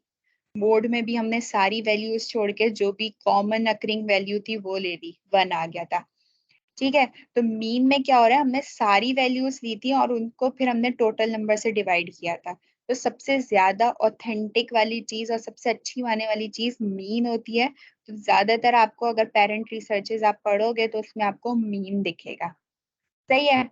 मीन उस वक्त हम नहीं लेते जब क्या मसला हो, उस वक्त ये मसला हो कि कुछ बहुत ज्यादा आपके पास जो है डेटा बहुत ज्यादा हो तो आप मीडियन ले सकते हो, ठीक है। या क्या होता है मसला कि इन केस सपोज एक और मसला भी होता है, ठीक है, अगर मेरे पास ये 1 2 3 4 है, सपोज मेरे पास यहाँ 1 2 3 नहीं होता और कुछ बीच की वैल्यूज होती जैसे 40 45 46 47 ऐसी वैल्यू होती। सपोज अगर एक वेरिएबल और बनाते हैं इनकम का, ठीक है, इनकम का वेरिएबल बनाते हैं, न्यूमेरिक है, इनकम इन रुपीज कर रही हूँ, या वैल्यू को छोड़ दो, मिसिंग मिसिंग, अच्छा इसको भी स्केल कर दी, सही है। डेटा व्यू में गई, यहाँ पे इनकम आ गया, सपोज किसी की 12 रुपए इनकम है, किसी की 14 रुपए इनकम है, सही है, किसी की जो है 1000 है, सपोज इतनी सारी है, किसी की जो है 2 रुपए है, किसी की 13 रुपए है, सही। अब मसला क्या हुआ, अच्छा पहले मैं डेसिमल्स हटाऊं इसको, अच्छा मसला क्या हुआ कि अब देखो मेरे पास कुछ वैल्यूज नॉर्मल आपस में मिलती जुलती हैं, कुछ बहुत एक्सट्रीम लेवल्स पे चली गई हैं। सपोज ये एक वैल्यू इनकम थी बहुत ज्यादा थी, एक ये वैल्यू थी ये बहुत कम थी इनकम, ठीक है, तो दो एक्सट्रीम जगहों पे आ गए मेरे। तो ऐसे केसेस में क्या होता है कि हम मीन कैलकुलेट नहीं करते और इसकी जगह हम मीडियन कैलकुलेट करते हैं। ऐसा क्यों होता है, और इसका हम पहले एनालाइज करते हैं, तो मैं बताती हूँ। पहले मैं इसको हटाऊं, तो डालूं, ठीक है, सपोज ये आ गया। अब देखो मीन उसने देखो कितना ज्यादा दिया, सही है। अब जब मीन ज्यादा दिया तो क्या होगा कि हर किसी के हिसाब से इतना ज्यादा मीन नहीं बनना चाहिए था। सपोज अगर किसी की 2 रुपए की इनकम थी तो उसके लिए अगर मैं ये वाली वैल्यू यूज करूंगी तो नाइंसाफी होगी, ठीक है, सपोज। तो सही नहीं बना मीन मेरा। इसके मुकाबले में अगर मीडियन लूंगी तो वो थोड़ा ज्यादा बेटर रहेगा कि थोड़ी बहुत ना इंसाफी जो होगी वो नहीं हो रही होगी वहां पे। तो ऐसे केसेस में जब आपके पास डेटा के अंदर दो एक्सट्रीम वैल्यूज आ रही हो, सपोज के बीच में नॉर्मल वैल्यू चल रही है और दो बहुत ज्यादा हाई लेवल की है या बहुत ज्यादा कम वैल्यू है, तो उन केसेस में हम मीडियन यूज करते हैं, वरना यूजुअल केसेस में मीन यूज करते हैं। मोड हम बहुत कम क्वांटिटीज में यूज करते हैं, बहुत कम, जो भी स्टैटिस्टिक्स कर रहे होते हैं बहुत कम जगहों पे ये यूज होता है। अच्छा, आप आ जाते हैं स्टैंडर्ड डिविएशन। क्या होता है स्टैंडर्ड डिविएशन, चीज होती है कि मीन से मेरी नॉर्मल वैल्यूज कितना दूर है, ठीक है। सपोज जो मेरी टू टू वाली इनकम या 13 वाली इनकम थी वो 1 मीन से कितनी दूर है, तो ये स्टैंडर्ड डिविएशन होगा, ठीक है। फिर से अगर मैं इसको, रुक जाओ इसी में से ही खोलता है, सपोज ये वाला था, ठीक है। इसमें हमने क्या किया था, आईडीज वाला देखा, तो अगर मीन में अगर इसमें ले रही हूँ तो मैं साथ में स्टैंडर्ड डिविएशन लिख दूंगी 2.7। ये मैं पहले ये लिखूंगी mean, mean of my ID number is कितना, ठीक है, विद स्टैंडर्ड डिविएशन 2.7। ठीक है। उसका मतलब ये होगा कि पता चल जाएगा मेरे डेटा में मीन से कितनी ज्यादा वेरिएशन है। ठीक है। सपोज अगर स्टैंडर्ड डिविएशन नहीं आ रही, 0 आ रही है, तो इसका मतलब जाहिर सी बात है ये होगा कि मेरा पूरा डेटा एक ही वैल्यू पे है, सारा का सारा। ठीक है। जितना ज्यादा चेंजेस होंगी, 5 से आगे पीछे नंबर होंगे, वो स्टैंडर्ड डिविएशन में पता चलना शुरू हो जाएंगे। ठीक है। तो अगर कोई मेरा आर्टिकल कोई बंदा पढ़ रहा है और मैंने मीन लिखा हुआ है, तो उसको पता चल जाएगा कि मेरा आगे पीछे का जो डेटा है वो कितना वेरिएट करता है उस मीन से। ठीक है। जितना ज्यादा स्टैंडर्ड डिविएशन होगी, उतना ज्यादा पता चलेगा कि वेरिएशन ज्यादा है या उसमें डिफरेंस ज्यादा है, मीन से ज्यादा डिफरेंस आ रहा है। ठीक है। सपोज यहाँ वाले पे क्योंकि मीन से ज्यादा डिफरेंस आ रहा, तो देखो कितना बड़ा स्टैंडर्ड डिविएशन वैल्यू आई है। ठीक है। यहाँ पे मेरी वैल्यूज बिल्कुल करीब करीब थी, 5 के 9 तक तो थी, बिल्कुल करीब करीब थी। तो देखो स्टैंडर्ड डिविएशन भी बहुत छोटा सा है। ठीक है। तो इसको भी लिखने का तरीका क्या होगा, कि आप लोगों ने सबसे पहले तो लिखना है जो भी टेस्ट आप करोगे, मैं variable, suppose variable ID number mean is जो भी है, सही है, with standard deviation plus minus करके जो भी आएगी वो ये आएगी। सही है। ऐसे कर सकते हैं। अच्छा, एक आर्टिकल भी दिखाती हूँ मैं। ये आर्टिकल मैंने खोल के रखा हुआ था। अच्छा, कुछ टेस्ट, कौन कौन से टेस्ट रन करने हैं वो आपको आपके पेरेंट आर्टिकल में से पता चलेंगे, कौन कौन से टेस्ट रन करने हैं। सपोज जो मैंने आप लोगों को एक साइनॉप्सिस दिखाया था, ठीक है, तो उससे रिलेटेड मेरे पास एक पेरेंट आर्टिकल ये था, तो उन्होंने कैसे लिखा हुआ है, तो मैं सेम टू सेम अपने टेस्ट उसी तरीके से रन करने की कोशिश करूंगी और उन्हीं के पैटर्न पे लिखना शुरू करूंगी। ठीक है। तो उन्होंने शुरू में क्या लिखा है, among a total of 101 office workers 46 subjects in asymptomatic group and 55 subjects in symptomatic group। तो ये भी इन्होंने फ्रीक्वेंसी निकाली है इसकी। took part in the survey 73% were female। ठीक है। तो ये क्या हो गया इनकी, यहाँ पे इन्होंने अब यहाँ तक फ्रीक्वेंसी निकाली है। अब यहाँ देखो मीन लिखा हुआ है, mean age of participant was 39 plus minus 8 years. ये जो प्लस माइनस 8 ईयर्स है, ये क्या है, स्टैंडर्ड डिविएशन है कि मीन एज हमारी इतनी आ रही थी और उसमें से आगे पीछे जो वेरिएशन है वो 8 की है, without any significant difference in two groups. अच्छा, ये जो पी चीज निकली है ये मैं कल बताऊंगी क्या निकली है। सही है। तो सिग्निफिकेंस वाली चीज जो है वो छोड़ो, अभी आगे चलते हैं। They have been working for about 14 plus minus 8 years. ये भी कितने साल से वो काम कर रहे हैं, तो ये उन्होंने 14 ईयर्स लिखा, standard deviation plus minus 8 years है, with no difference between neck pain and asymptomatic group. ये जो है एसोसिएशन निकाली हुई है, ये टेस्ट भी पी टेस्ट है, ये कल बताऊंगी कैसे करते हैं। वेट, हाइट, बीएमआई, ये सारी भी मीन की फॉर्म में, प्लस माइनस स्टैंडर्ड डिविएशन, वो इन्होंने ये करके सारी चीजें बताई। सही है, रिस्पेक्टिवली। अच्छा, यहीं पे साथ साथ देखो एक तरीके से इन्होंने यहाँ ये लिखा हुआ है, साथ साथ इन्होंने क्या किया हुआ है, यहाँ पे टेबल्स भी बना के दिया हुआ है।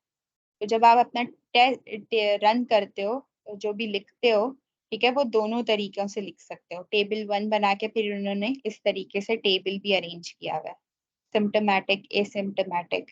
ठीक है। इसमें ये फ्रीक्वेंसी लिखी हुई है स्टैंडर्ड डिविएशन के साथ। मैम ये प्लस माइनस थोड़ा सा एक्सप्लेन कर दिए, प्लस माइनस क्यों डला हुआ है? प्लस माइनस हम शो करते हैं स्टैंडर्ड डिविएशंस के लिए, मतलब ये जो मेरी 37.1 वैल्यू है, अगर कुछ वैल्यूज ऐसी हैं जो मैं +7.8 कर दूं तो इतनी वेरिएशन आ रही है, कुछ में से मैं -7.8 कर दूं तो कुछ वैल्यूज मेरी ऐसी आ रही है। तो हम ये करते हैं आगे पीछे, जैसे बोलते हैं ना कि मिक्स करके मैं आपको बता रही हूँ कि 14 लोग हैं, आगे पीछे आप कर लें 15-16 या 12-13 लोग भी हो सकते हैं। ठीक है। तो एक थोड़ा बहुत आगे की वैल्यू भी बता देते हैं और पीछे की वैल्यू भी, तो स्टैंडर्ड डिविएशन में प्लस माइनस इसलिए यूज करते हैं। ठीक है। आगे अगर आप 7.8 कर लो, पीछे 7.8 कर लो, तो इतना वेरिएशन आएगा, इसलिए यूज करते हैं। सही है। ये समझ में आ गया। ये देखो टेबल इन्होंने बना के दिखाया है, एक ये टेबल है और एक ये वाला टेबल है। सही है। तो इन्होंने यहाँ पे भी जो है इसकी प्रिवेलेंस बताई हुई है। तो जिस जिस बंदे ने अपने क्वेश्चनियर्स में आप लोग प्रिवेलेंस चेक कर रहे हो, सिंपली आप उसमें फ्रीक्वेंसी रन करोगे, ठीक है। एनालाइज पे जाके वहां से फ्रीक्वेंसी रन करोगे, जो भी उसकी वैल्यूज आएंगी, सिंपली अगर प्रिवेलेंस चेक कर रहे हो तो वो लिख दोगे, ठीक है। लेकिन इन केस अगर दो चीजों का कोरिलेशन चेक कर रहे हैं तो उसके लिए मजीद टेस्ट होते हैं, ठीक है। अगर किसी का कंपैरिजन चेक कर रहे हैं तो उसके लिए मजीद टेस्ट होते हैं, ठीक है। वो चीज हम फिर देखेंगे।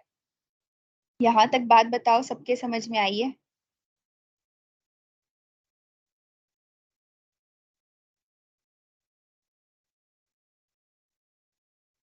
सही है। अच्छा, एक चीज हम ये कर सकते हैं कि सपोज देखो ये बहुत इरेगुलर सी अरेंजमेंट दिख रही है, इसको अगर मैं लेफ्ट क्लिक करने पे एक मेरे पास छोटा सा बॉक्स अपेयर हो रहा है, इसको अगर मैं सॉर्ट कर दूं असेंडिंग फॉर्म में, तो क्या हो रहा है कि मुझे एज सही से समझ में आ गई, ठीक है। इस तरीके से मुझे काउंट करना आसान हो सकता है कि 15-20 में 2 लोग हैं, कितने लोग हैं। ये थोड़ा आसान सा दिख रहा है कि दिखने में अच्छा लग रहा है, सही है। तो ऐसे सॉर्ट भी कर सकते हो, डिसेंडिंग फॉर्म में भी सॉर्ट कर सकते हो, असेंडिंग फॉर्म में भी कर सकते हैं, ठीक है। एक चीज यहाँ से ये बतानी थी कि मैंने जैसे ये चेंज किया तो जो वैल्यूज मैंने ऐसे पुट की थी वो आ गई, उनको चेंज किया तो ये चीज आ गई, सही है। एक चीज ये हो गई। अच्छा चलो, अब मैं इसको बंद कर रही हूँ, ठीक है। सेव करना है तो हर चीज को यहाँ से आप सेव करते रहना है, यस। इसका अलग से जो आउटपुट आपका रिजल्ट आया था उसको अलग से सेव करोगे, ठीक है। तो आउटपुट मैं डेटा आउटपुट करके सेव कर रही हूँ, सही है। तो ये हर जो विंडो होती है उसको अलग से सेव करते हैं, सही है। ये सेव हो गया। अब मैं फिर से खोलती हूँ SPSS, और अब मैं, अच्छा पहले ये देखने से पहले ये देखो,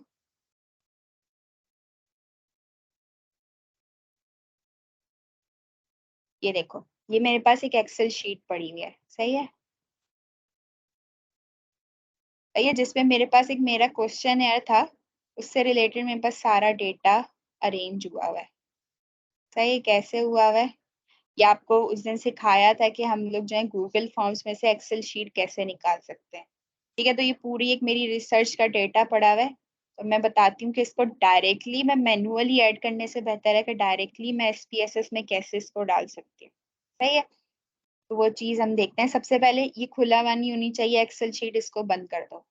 अच्छा, बंद करने से पहले एक और चीज मैं भूल गई बताना, इसको अगर आप लोगों ने सेव किया हुआ है, ठीक है, तो सेव कैसे करना है कि यहाँ पे इनकेस अगर टेक्स्ट, यहाँ पे जो फाइल है ना ये एक्सेल और ये वाली फॉर्म में होनी चाहिए, XLSX की फॉर्म में, तभी SPSS में खुलेगी, वरना नहीं खुलेगी। इन केस अगर किसी और फाइल हुई तो ये सपोज इसमें हुई भी हो तो नहीं खुलेगी।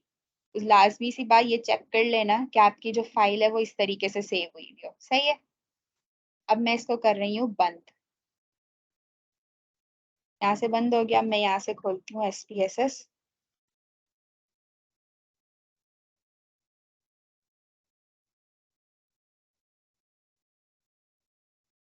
सही। यहाँ से फाइल पे गए, कुछ लोगों के पास अगर अच्छा वाला SPSS होगा, अभी लेटेस्ट वर्जन जो है आई गेस 26 या 28 वाला चल रहा है, ठीक है। तो इन केस अगर 26-28 वाला है तो यहाँ पे इंपोर्ट का ऑप्शन आ रहा होगा, इंपोर्ट में जाना, वहां से डायरेक्ट एक्सेल शीट का ऑप्शन आ रहा होगा, वहां से अपनी फाइल सेलेक्ट कर सकते हो। लेकिन इन केस सपोज मेरे पास 20 वर्जन अवेलेबल है फिलहाल, तो मैं क्या कर सकती हूँ, यहाँ ओपन पे जाऊंगी, यहाँ से यहाँ डेटा पे गई, सही है। तो ये चीज मेरे पास खुल गई। अब मुझे पता है कि मैंने अपनी फाइल जो थी वो सेव की थी डेस्कटॉप पे, सही है। यहाँ से देखो ये SAV है, मैं इसको चेंज कर रही हूँ ये वाली फॉर्म में, एक्सेल फॉर्म में, सही है। तो सब देखो एज इट इज मेरे पास ये वाली फाइल आ रही है लिखी हुई, सही है। तो मैंने इसको क्लिक किया और इसको यहाँ पे मैं कर रही हूँ ओपन, तो एक ये आएगा फॉर्म। इसमें कोई भी चेंजेस करने की एज सच कोई जरूरत नहीं है, इसको मैं कर रही हूँ ओके। तो ये देखो पूरा का पूरा डेटा मेरे पास इस तरीके से एंटर हो गया, सही है। ये चीज, अच्छा ये चीज फालतू है, मैं इसको क्लियर करके लेफ्ट से क्लियर कर रही हूँ। सीरियल नंबर आ गया, जेंडर आ गया, एज आ गया। अच्छा अब मैं क्या करना चाह रही हूँ, थोड़ा पहले चेक कर लूँ कि सही भी आया नहीं आया। तो साथ साथ मैं इसको भी खोल लेती हूँ फिर से, पहले से खोल के नहीं रखना वरना SPSS नहीं डालेगा चीज। देखो यहाँ पे जेंडर है, एज है, राउंडेड शोल्डर्स है, फॉरवर्ड हेड है, यही देख लूँ जेंडर, जेंडर है, एज है, राउंडेड शोल्डर, फॉरवर्ड हेड है। फिर ये सारे क्वेश्चंस आ गए हैं सारे कि कौन कौन से मैंने अपने पूछे हुए थे। आप पिलो यूज करते हो नहीं करते, कितने यूज करते हो, कितने इंचेस के होते हैं, वो सारी चीजें लाइन से यहाँ पे आ रही है देखिए। सही है, मैं वापस से अब SPSS में जा रही हूँ। तो देखो सिंपल सारा काम यहाँ पे हुआ है, मैंने एक दफा चेक कर लिया कि मेरी वेरिएबल सही है, किसी में कोई मसला तो नहीं है, कोई मिसिंग तो नहीं है। इसको पर खोल के चेक कर लिया, which mattress do you sleep on. अच्छा देखो इसमें क्यों स्पेस नहीं आया मेरे वर्ड्स में, क्योंकि SPSS में स्पेसिंग नहीं होती, या तो आप अंडरस्कोर यूज करते हो या नहीं करते। सही है, तो ये सारे वर्ड्स मुझे सही से समझ में आ रहे हैं, मैंने देख लिया एक दफा कि हाँ सब सही है। अच्छा अब चलते हैं, अपना डेटा व्यू तो मेरा सही है, सही है, मैं वेरिएबल व्यू में आ रही हूँ। वेरिएबल व्यू में मसले हो सकते हैं। सीरियल नंबर सबसे पहले सबकी टाइप्स चेक कर लेनी है, सही है, किसका क्या मसला है। सीरियल नंबर में ये न्यूमेरिक है, सही है। विड्थ जो है ये छोड़ दो, लेबल भी सही दिया हुआ है, वैल्यूज ऐसे डालने की जरूरत नहीं थी, स्केल भी सही है, ये भी सही है। जेंडर में गए, जेंडर मेल फीमेल। अच्छा मैं यहाँ पे इसको न्यूमेरिक में चेंज नहीं कर रही क्योंकि मुझे अब डेटा खुद से नहीं डालना, डला हुआ है तो मैं अभी इसको स्ट्रिंग में ही रहने दे रही हूँ, कोई मसला नहीं है। स्ट्रिंग में है, एज है, सही है स्ट्रिंग में।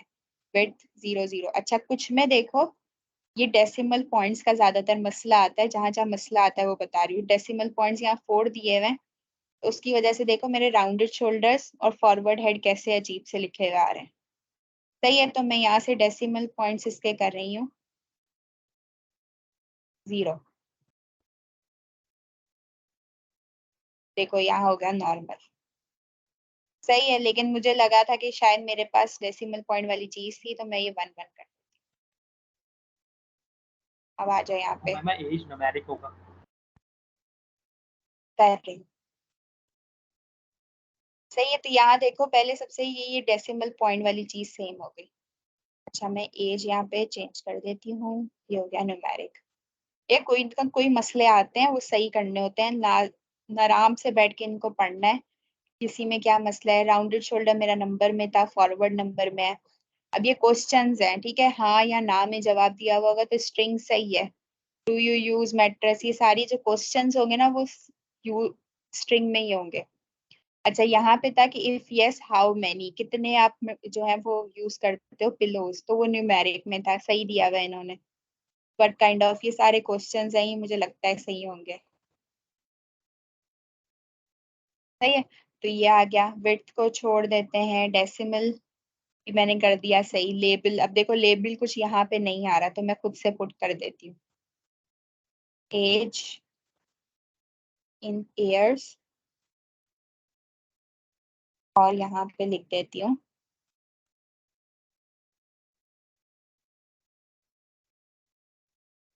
राउंडेड शोल्डर्स, ठीक है। बाकी देखो एज इट इज, अब ये कि यहाँ पे जो क्वेश्चंस आए हुए हैं वो प्रॉपर स्पेसिंग के साथ आए हुए हैं। जब मैं अपना डेटा बनाऊंगी, रिजल्ट बनाऊंगी, तो प्रॉपर ये क्वेश्चन आराम से लिखे रहेंगे। वैल्यूज अगर किसी की पुट करनी है तो कर लो, लेकिन क्योंकि एज इट इज आपके डेटा व्यू में सब कुछ एंटर हुआ हुआ है तो कोई चीज हिलाने की यहाँ से जरूरत नहीं है। मिसिंग इन केस यहाँ पे कुछ है, सही है, मैं देखती हूँ कि मेरे मिसिंग में कोई मसला है। सही है, तो यहाँ पे मुझे कहाँ मसला दिख रहा है, यहाँ तक मसला नहीं है, इस वाले में देखो if yes how many do you use, तो देखो यहाँ पे कुछ कुछ लोगों ने नहीं यूज किया हुआ होगा तो कुछ भी नहीं डाला हुआ। सही है, तो यहाँ वाले क्वेश्चन में आके if yes how many do you use, और इसमें आके मैं मिसिंग में यूज कर रही हूँ डिस्क्रीट मिसिंग वैल्यूज, और उसमें मैं ऐड कर देती हूँ 404। सही है, ये ओके हो गया, तो अब जितने भी मिसिंग वैल्यूज होंगी वो इस तरीके से आ जाएंगी। और देख लो कहीं पे कोई मिसिंग वैल्यू है। सही है, एक ये वाली में भी है, what kind of pillow do you use, सही, तो जहां जहां आपको मसले लग रहे हैं, यहाँ पे भी है तो यहाँ पे भी मैं, अच्छा यहाँ पे मुझे कोई और वर्ड यूज करना पड़ेगा, सही है, तो यहाँ 99 यूज कर रही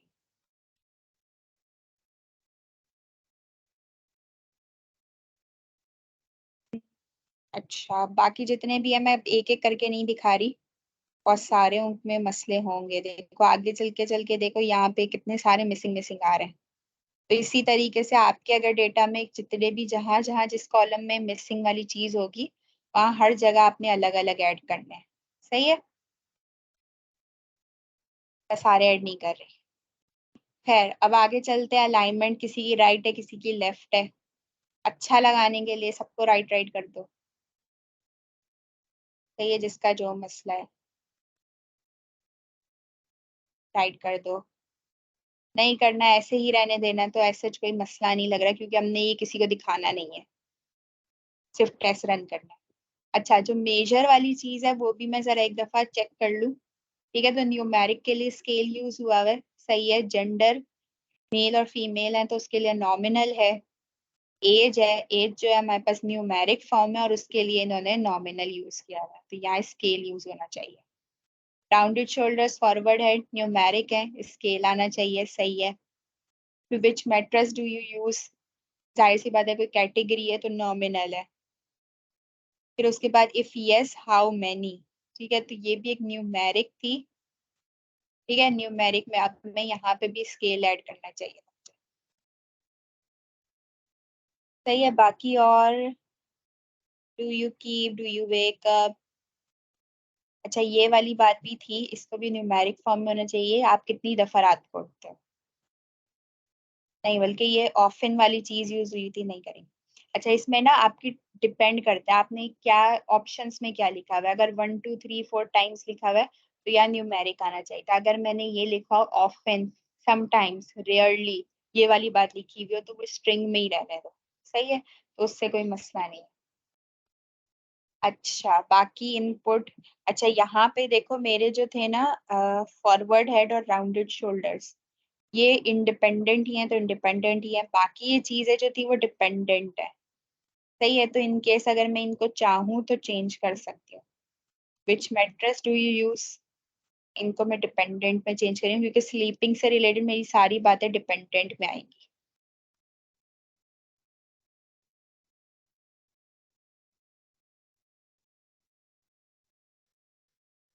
सही, ये हो गया काम सारा। अच्छा अब यहाँ पे इसको मैं नहीं करी बाकी को चेंज, यहाँ देखें, अब यहाँ पे देखो ये वाला एक मेरा रिस्पोंडेंट है, ये मेरा एक केस है जो कि फीमेल था, उसके ये काम थे, ये सारी बात यहाँ तक आगे तक आ गई।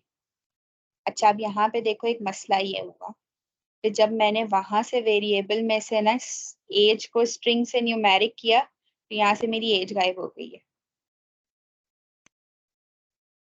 मसला ये भी आता है, देखो एरर दे रहा है, अब मैं अगर क्लिक करूँ, सही है, तो मैं इसको ना वापस से ऐसा करती हूँ, पहले स्ट्रिंग में करती हूँ, अब देखती हूँ सही हुआ, नहीं हो रहा। अच्छा अब इसके लिए ना मसला चेक करते हैं, तो यहाँ से सही हो जाए, अंडू से नहीं हो रहा, मुझे फिर से खोलना पड़ेगा। नहीं एक काम करो, एक्सेल शीट से कॉपी पेस्ट मार दो, इस पूरे कैलकुलेट कर लो। एक्सेल शीट से आई गेस तो नहीं होता कॉपी, चेक करो। यहाँ से कॉपी हो जाएगा वहां पेस्ट नहीं होगा,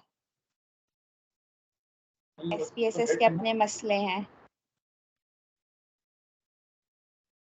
देखो SPSS के ना अपने मसले हैं, क्लियर नहीं हो रहा, ये वेरिएबल यूज लेके किसी क्लियर का यूज करो, वेरिएबल यूज लेकर डेट करने की कोशिश करो उसका। नहीं हो रहा ना, क्लियर ही हो गया पूरा। खैर हाँ ऐसा ठीक है, करती कॉपी हूँ, ऐसा एक करती हूँ नया बना यहाँ दो। पे, हाँ यहाँ पे मैं एक एज का नया बना, सही, अब ये न्यूमेरिक है, ये हो गया काम, अब मुझे क्या करना पड़ेगा, यहाँ पे एंड में जाके फिर से जो है एजेस डालनी पड़ेंगी, सही है, अब मैं ऐसा करती हूँ कॉपी पेस्ट एक्सेल शीट में से, क्योंकि मेरे पास नहीं होगा कॉपी पेस्ट, नहीं होगा। तो करके देखती हूँ। ये देखो स्ट्रिंग नहीं हुआ से ना, लेके देखो, स्ट्रिंग से भी नहीं होगा। नहीं हुआ, कुछ भी नहीं हुआ।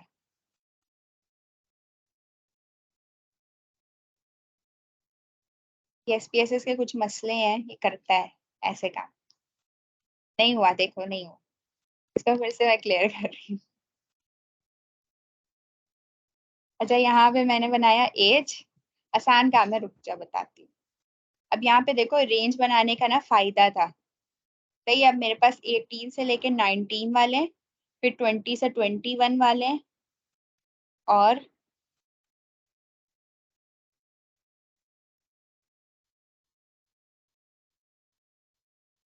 यानी 21 से 23 वाले हैं शायद। चलो सपोज हाँ है। सही है, मैं वेरिएबल व्यू में जाके इसको कर देती हूँ न्यूमेरिक, और यहाँ से वैल्यूज डाल देती हूँ। सही है, थोड़ा आसान, जल्दी जल्दी डेटा डल जाएगा। 18 to 21 है, 19 फिर 18 to 19 था, चलो खैर है, अब छोड़ो। 22 से लेके 25 आएगा ना, 24 दो का वो मैंने डाला इंटरफेस। 18, 19, 20, 21। सही सही। सही है, तो यहाँ डाला, बस मैं दो ही अब डाल रही हूँ, तो ये देखो अब 1 चेंज नहीं हो रहा, हो क्या चेंज। ठीक है, अब ये मैंने डाल दिया।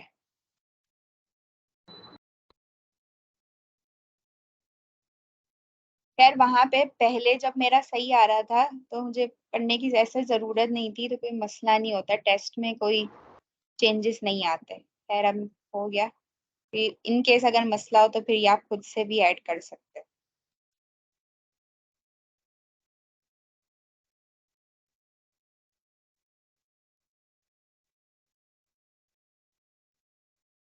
में 1 1 जा रहा है, खैर बाकी को मिसिंग में डाल देते हैं। तो ये बहुत ज्यादा डेटा है, ये इसी तरीके से आप लोगों का भी आएगा, थोड़ी मेहनत करनी पड़ेगी। खैर अब हम इसको ना रन करके दिखाते हैं कैसे होता है। सही है, मैं अब इसकी किस फ्रीक्वेंसीज निकाल के दिखाती हूँ। तो इन केस अभी मैं जेंडर की करके दिखाती हूँ। सही है, तो जेंडर में गई, ओके किया, आउटपुट आ गया। तो देखो मेरा टोटल जो था वो 263 है, बिल्कुल यही सैंपल साइज था मेरा, और उसमें से फीमेल जो है वो 166 आ रही हैं और मेल 96 आ रहे हैं। ठीक है, इस तरीके से मैं फ्रीक्वेंसी में भी ऐड कर सकती हूँ और ये परसेंटेज में भी ऐड कर सकती हूँ। सही है, तो इस तरीके से आप लोग यूज कर सकते हो। एक और निकाल लेते हैं एनालाइज करके डिस्क्रिप्टिव में जाके। ठीक है, मुझे जिस जिस की एक साथ निकालनी है मैं सबकी साथ निकाल लेती हूँ। ठीक है, सपोज छोड़ो, सीरियल नंबर को भी छोड़ो, कोई काम का नहीं है। माइक किसका ऑन है?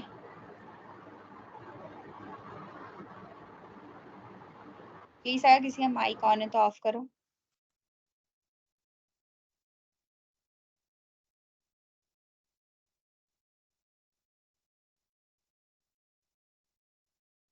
एज, ये सारी चीजें कर ली। अच्छा, एज करने के लिए यहाँ मुझे मिसिंग में भी कुछ डालना था, चलो ऐसे ही करके देखते हैं।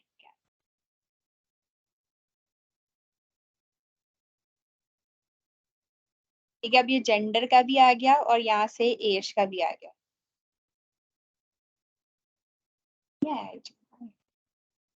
ये एज की वाली चीज आ गई। 18 to 21 वाले इतने, 22 से 25 वाले इतने। अच्छा आप देखो यहाँ पे ना कुछ मसले आएंगे। ठीक है, कुछ मिसिंग वाली चीजें भी आ जाएंगी, एंटर हो जाएंगी, क्योंकि मैंने मिसिंग वाला डाला ही नहीं है। ये देखो ये क्या आ रहा है अलग से ऑप्शन, अजीब सा। तो वहां मिसिंग वाली की ये इंपॉर्टेंस है कि वो आराम से आपके रिजल्ट को खराब करने से बेहतर है तो वो आपकी चीजों को साइड में कर देते हैं। सही है। यहाँ पे क्योंकि मैंने मिसिंग में नहीं डाला था तो मसले आ गए रिजल्ट के अंदर, सही से आया नहीं है रिजल्ट। चलो इन केस अगर मैं यहाँ मिसिंग में कर देती हूँ, 404 और 99 मैंने यूज किया है, यहाँ मैं अब यूज कर लेती हूँ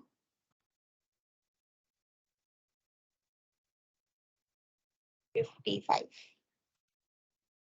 ओके, अब एनालाइज किया, डिस्क्रिप्टिव में गए, ये गए, ये ओके किया। तो अब देखो मेरे पास जेंडर भी आ गया, एज भी आ गया। अब एज में वो मसले नहीं आएंगे। सही है। तो जो वैलिड परसेंटेज है वो मैं यहाँ से लूंगी, ठीक है, जिसमें 18 to 21 वाले इतने आ रहे हैं, 22 to 25 वाले इतने आ रहे हैं। ये 11 12 ना गलती से मुझसे कुछ प्रेस डेटा एंटर करते हुए मसले हुए हैं, इसको भी छोड़ दो। सपोज बस अभी समझो यही है, तो ये आ गया 2। सही है। अब यहाँ पे भी आ जाओ, तो मेल फीमेल में आ रहा है कि 63 ये वाली लेंगे, क्योंकि इसमें मिसिंग का कोई मसला नहीं है, तो परसेंट और वैलिड परसेंट बिल्कुल सेम आ रहे हैं, 63 63 36 36।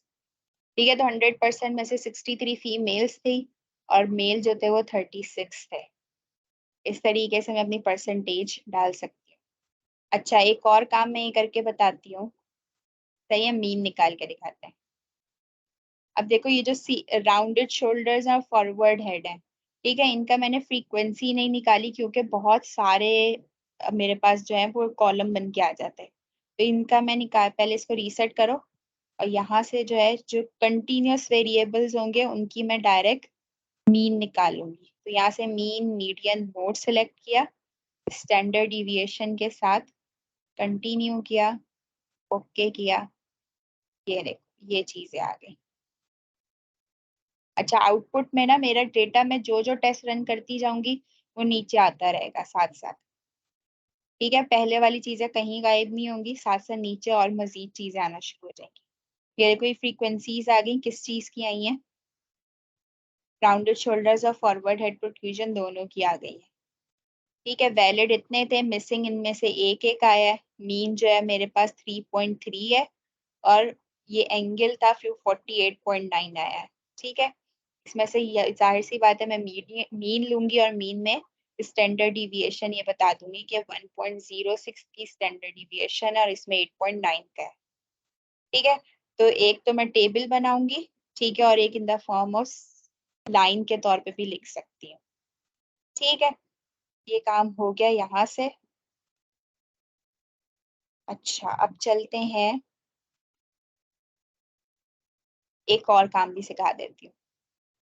एनालाइज करो, यहाँ से फ्रीक्वेंसीज में ही जाओ, ये वाला काम ताकि खत्म हो जाए इस वाली जगह से। ठीक है, अब मैं इसको रीसेट कर रही हूँ, मुझे चाहिए मेल फीमेल का एक ग्राफ बना हुआ। ठीक है, तो मेल कितने हैं, फीमेल कितने हैं, तो मैं इसका चाह रही हूँ एक चार्ट। तो यहाँ चार्ट्स में गए, अब यहाँ से मैं पाई चार्ट भी सिलेक्ट कर सकती हूँ, बार चार्ट भी सिलेक्ट कर सकती हूँ और हिस्टोग्राम्स भी कर सकती हूँ। ठीक है, अभी मैं क्या कर रही हूँ, बार चार्ट सिलेक्ट कर रही हूँ, क्योंकि दो ही वेरिएबल्स हैं, दो वेरिएबल्स में अच्छा सा मुझे एक बार चार्ट मिल सकता है। ओके किया,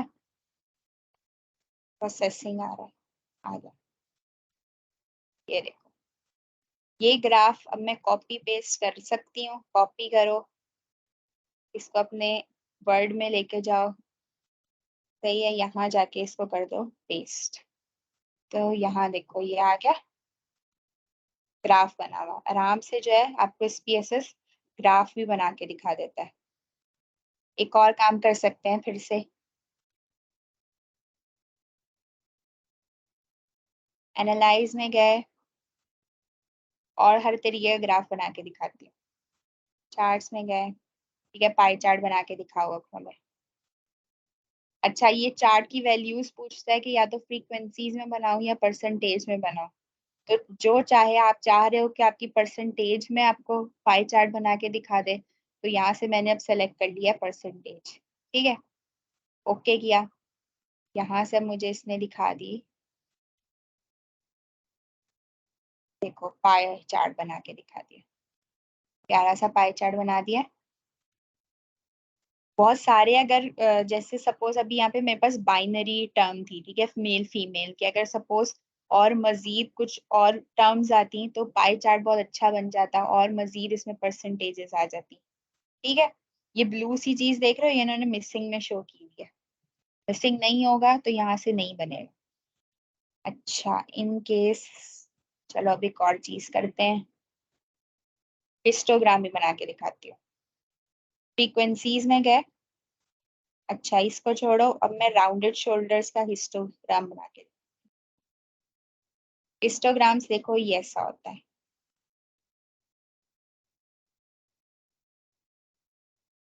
ये देखो ये आ गया, ये पूरा किस तरीके से आया ये सारा, कि कितनी लोग जो थे, ये फ्रीक्वेंसी आ गई और ये राउंडेड शोल्डर्स आ गए।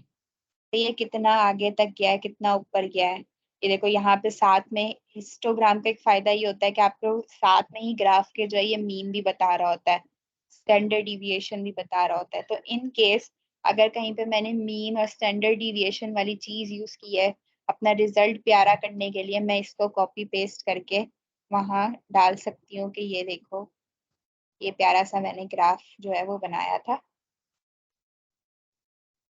ये आप लोग देख लें। सही है, तो लिखने के साथ एक टेबल बनाने के साथ आप लोग जो इस द फॉर्म ऑफ चार्ट्स भी शो कर सकते हैं। सही, फिलहाल आज इतना ही रखते हैं ताकि मिक्सअप ना हो, जितना आज किया है।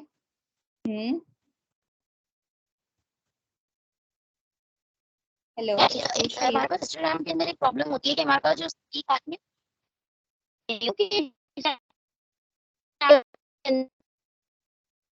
सॉरी आपकी आवाज क्लियर नहीं है। जैसे इसके अंदर पीक जो है वो राइट, उसके अंदर टर्म्स होती सॉरी मुझे आवाज नहीं आ रही है, फिर से बोलो।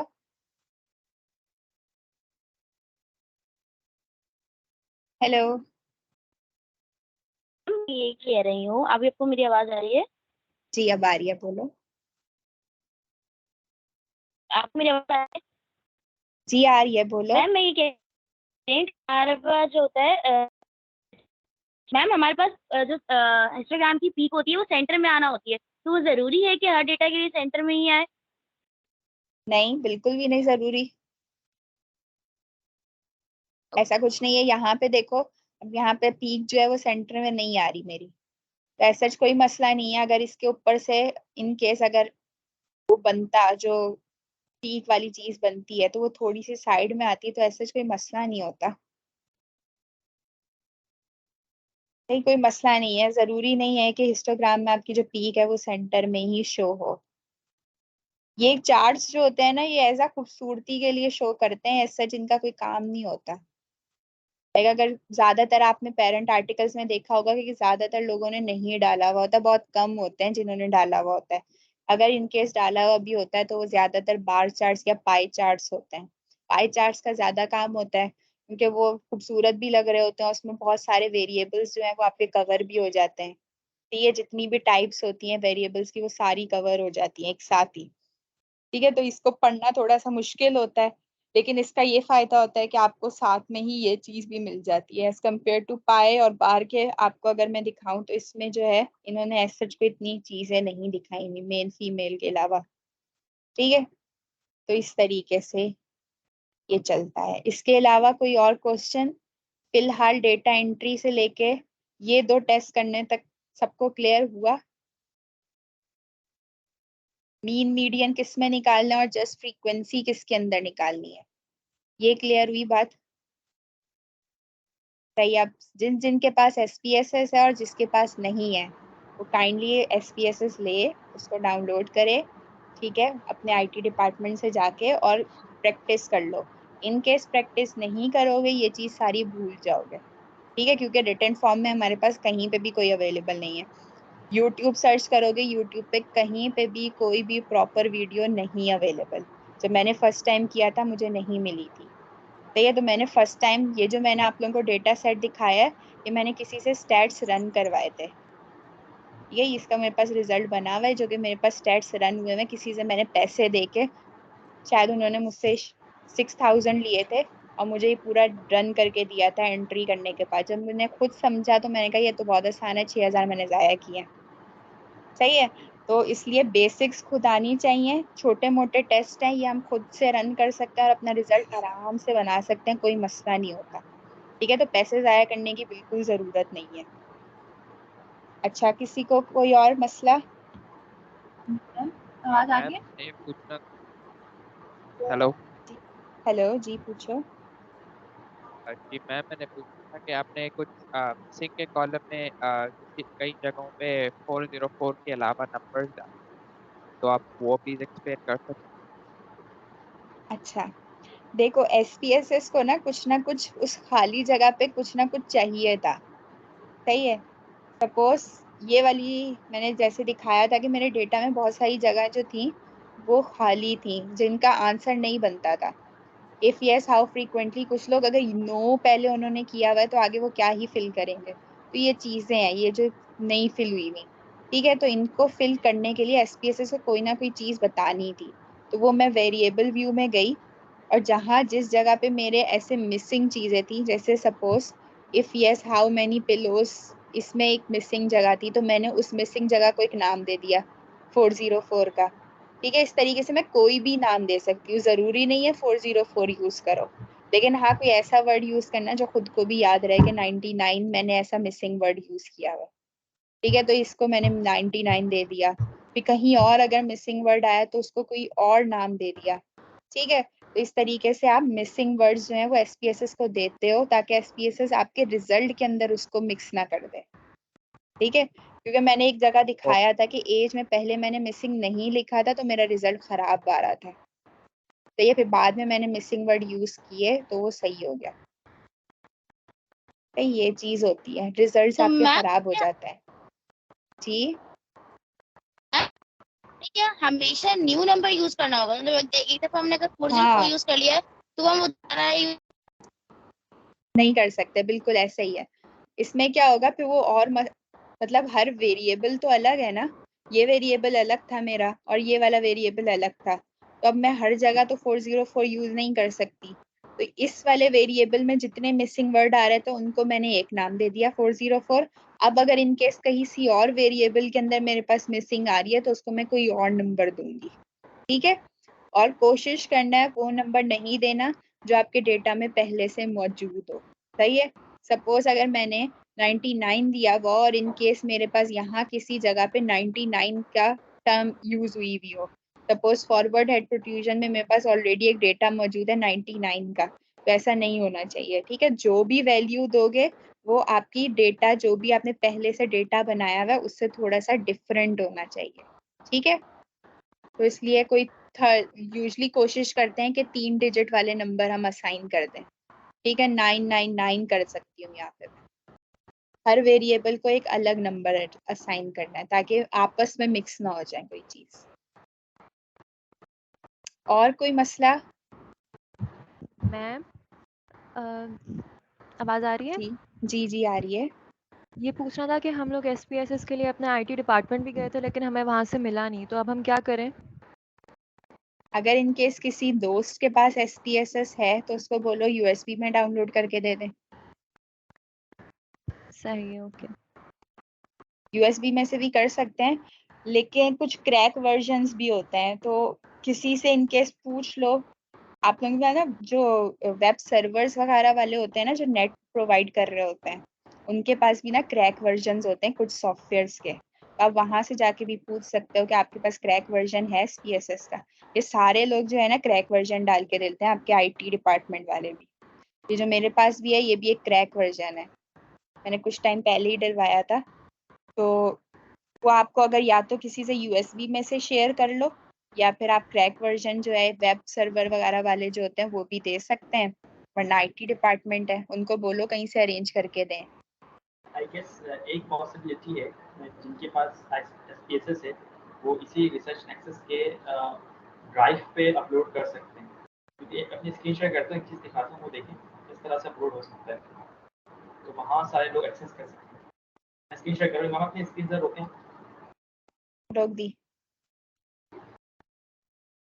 ये देखिए यहाँ पे मैंने अभी खोलना है रिसर्च नेक्सस का ड्राइव। आई गेस स्क्रीन दिख रही होगी आपको। ये रिसर्च नेक्सस की ड्राइव खुली हुई है। तो अगर हम यहाँ पर जाएँ न्यू वाले कॉलम पे, तो यहाँ पे एक फाइल अपलोड आ रहा है, एक फोल्डर अपलोड आ रहा है। तो अगर आप फोल्डर अपलोड पे क्लिक करेंगे तो बात सारी है आपके पास कोई चीज़ ऑलरेडी सेव है। जैसे ये टाइपिंग मास्टर यहाँ पर लिखा हुआ है, तो ये पूरी टाइपिंग मास्टर का फोल्डर मैं जो है अपलोड चाहूँ तो कर सकता हूँ। इसी तरीके से मैं कंप्यूटर में अगर एसपीएसएस सॉफ्टवेयर कहीं अपलोड हुआ हुआ फाइल, तो आप इसे अभी ड्राइव पे अपलोड कर दें और फिर तमाम लोग अपने कंप्यूटर के जरिए ड्राइव को खोलें और फिर वहाँ से एक्सेस कर सकते हैं। तो ये अच्छा करना मोहसिर, उसमें मसला ये होगा, इसमें एक मसला ये हो सकता है कि ऑलरेडी अगर किसी ने डेटा अपलोड किया हुआ है उसमें, तो वो मेहनत लगेगी आपको पहले पूरा डेटा रिमूव करने के लिए, फिर अपना डेटा एंटर करने के लिए। नहीं, मैं समझा नहीं। मतलब सपोज अगर मैं यही वाली फाइल जो है, ये वाली मैं सेव करके अपलोड कर दूँ, सही है, वो मिल तो नहीं, जाएगी, मैं लेकिन फिर वो फाइल सारी चीजें क्लियर करनी पड़ेंगी। हाँ, तो बस एक शॉर्टकट है, तो इसे हासिल तो कर सकते हैं। क्या बोलते हैं, मेहनत करें एंड देन जो है ये है। रिन्यू करें। अच्छा गूगल से भी एक डाउनलोड होता है, गूगल से आप डाउनलोड कर सकते हो, लेकिन वो 30 डेज का फ्री ट्रायल होता है। तो इनकेस अगर एक दफा यूज करना है तो वो वहां से भी डाउनलोड कर सकते हैं, लेकिन वो 30 या 15 डेज का होता है आई गेस। अगर आपके कोई दोस्त जनरल वगैरह में है तो उनसे आप यूएसबी मंगवा लें, तो वो आपको इंशाल्लाह ला के दे देंगे, उनसे आप ले सकते हैं। बाकी एक चीज़ और आपको बतानी है कि जो मैंने आपको सिखाया एसपीएसएस के हवाले से, तो वो हमारे साथ भी यही था कि जो हमारा ग्रुप था रिसर्च का, तो हमने भी पैसे दे के एसपीएसएस पे काम करवाया था। हालांकि काफ़ी ज़्यादा आसान काम होता है। तो जैसे आपको बताया गया है कि आप जब भी अपना क्वेश्चन फिल कराएंगे, तो कभी भी प्रिंट नहीं कराना, पैसे खर्च होंगे और मेहनत ज़्यादा लगेगी। गूगल फॉर्म बनाएं, गूगल फॉर्म पे ही पूरा फिलिंग करवाएं, खुद से फिल करें, इंटरव्यू खुद लें। गूगल व्हाट्सएप वगैरह सर्कुलेट ना करें, इससे डेटा खराब हो जाएगा। खुद फिल करवाएं, देन उस गूगल फॉर्म को इसमें आप अपने एक्सेल शीट में कन्वर्ट कर लें और उस एक्सेल शीट को जैसे मैंने आपको बताया है बिल्कुल इस तरह से कॉपी पेस्ट मारते हैं आप एसपीएसएस के ऊपर। चंद एक टेस्ट होते हैं, बामुश्किल आपको हम कुछ और टेस्ट बता देंगे, काय स्क्वायर टी टेस्ट वगैरह, इसे रन करवाएं, आपका डेटा आपके हाथ में। वरना अगर आप किसी स्टैटिस्टिशियन के पास जाते हैं तो वो 6,000 7,000 ले लेता है। हमने भी इतने पैसे दे दिए थे, हालांकि कोई ज़्यादा मुश्किल काम नहीं था। बामुश्किल 2 से 3 घंटे लगेंगे, पूरा काम हो जाता है। ठीक है, चलिए आप अगर कुछ सवाल है तो हमें सब पूछ लीजिए।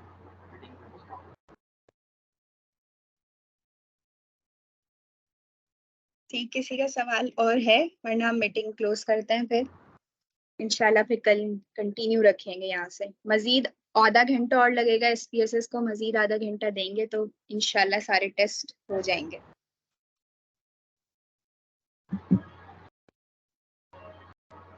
ठीक है, फिर मीटिंग ऑफ कर देते हैं।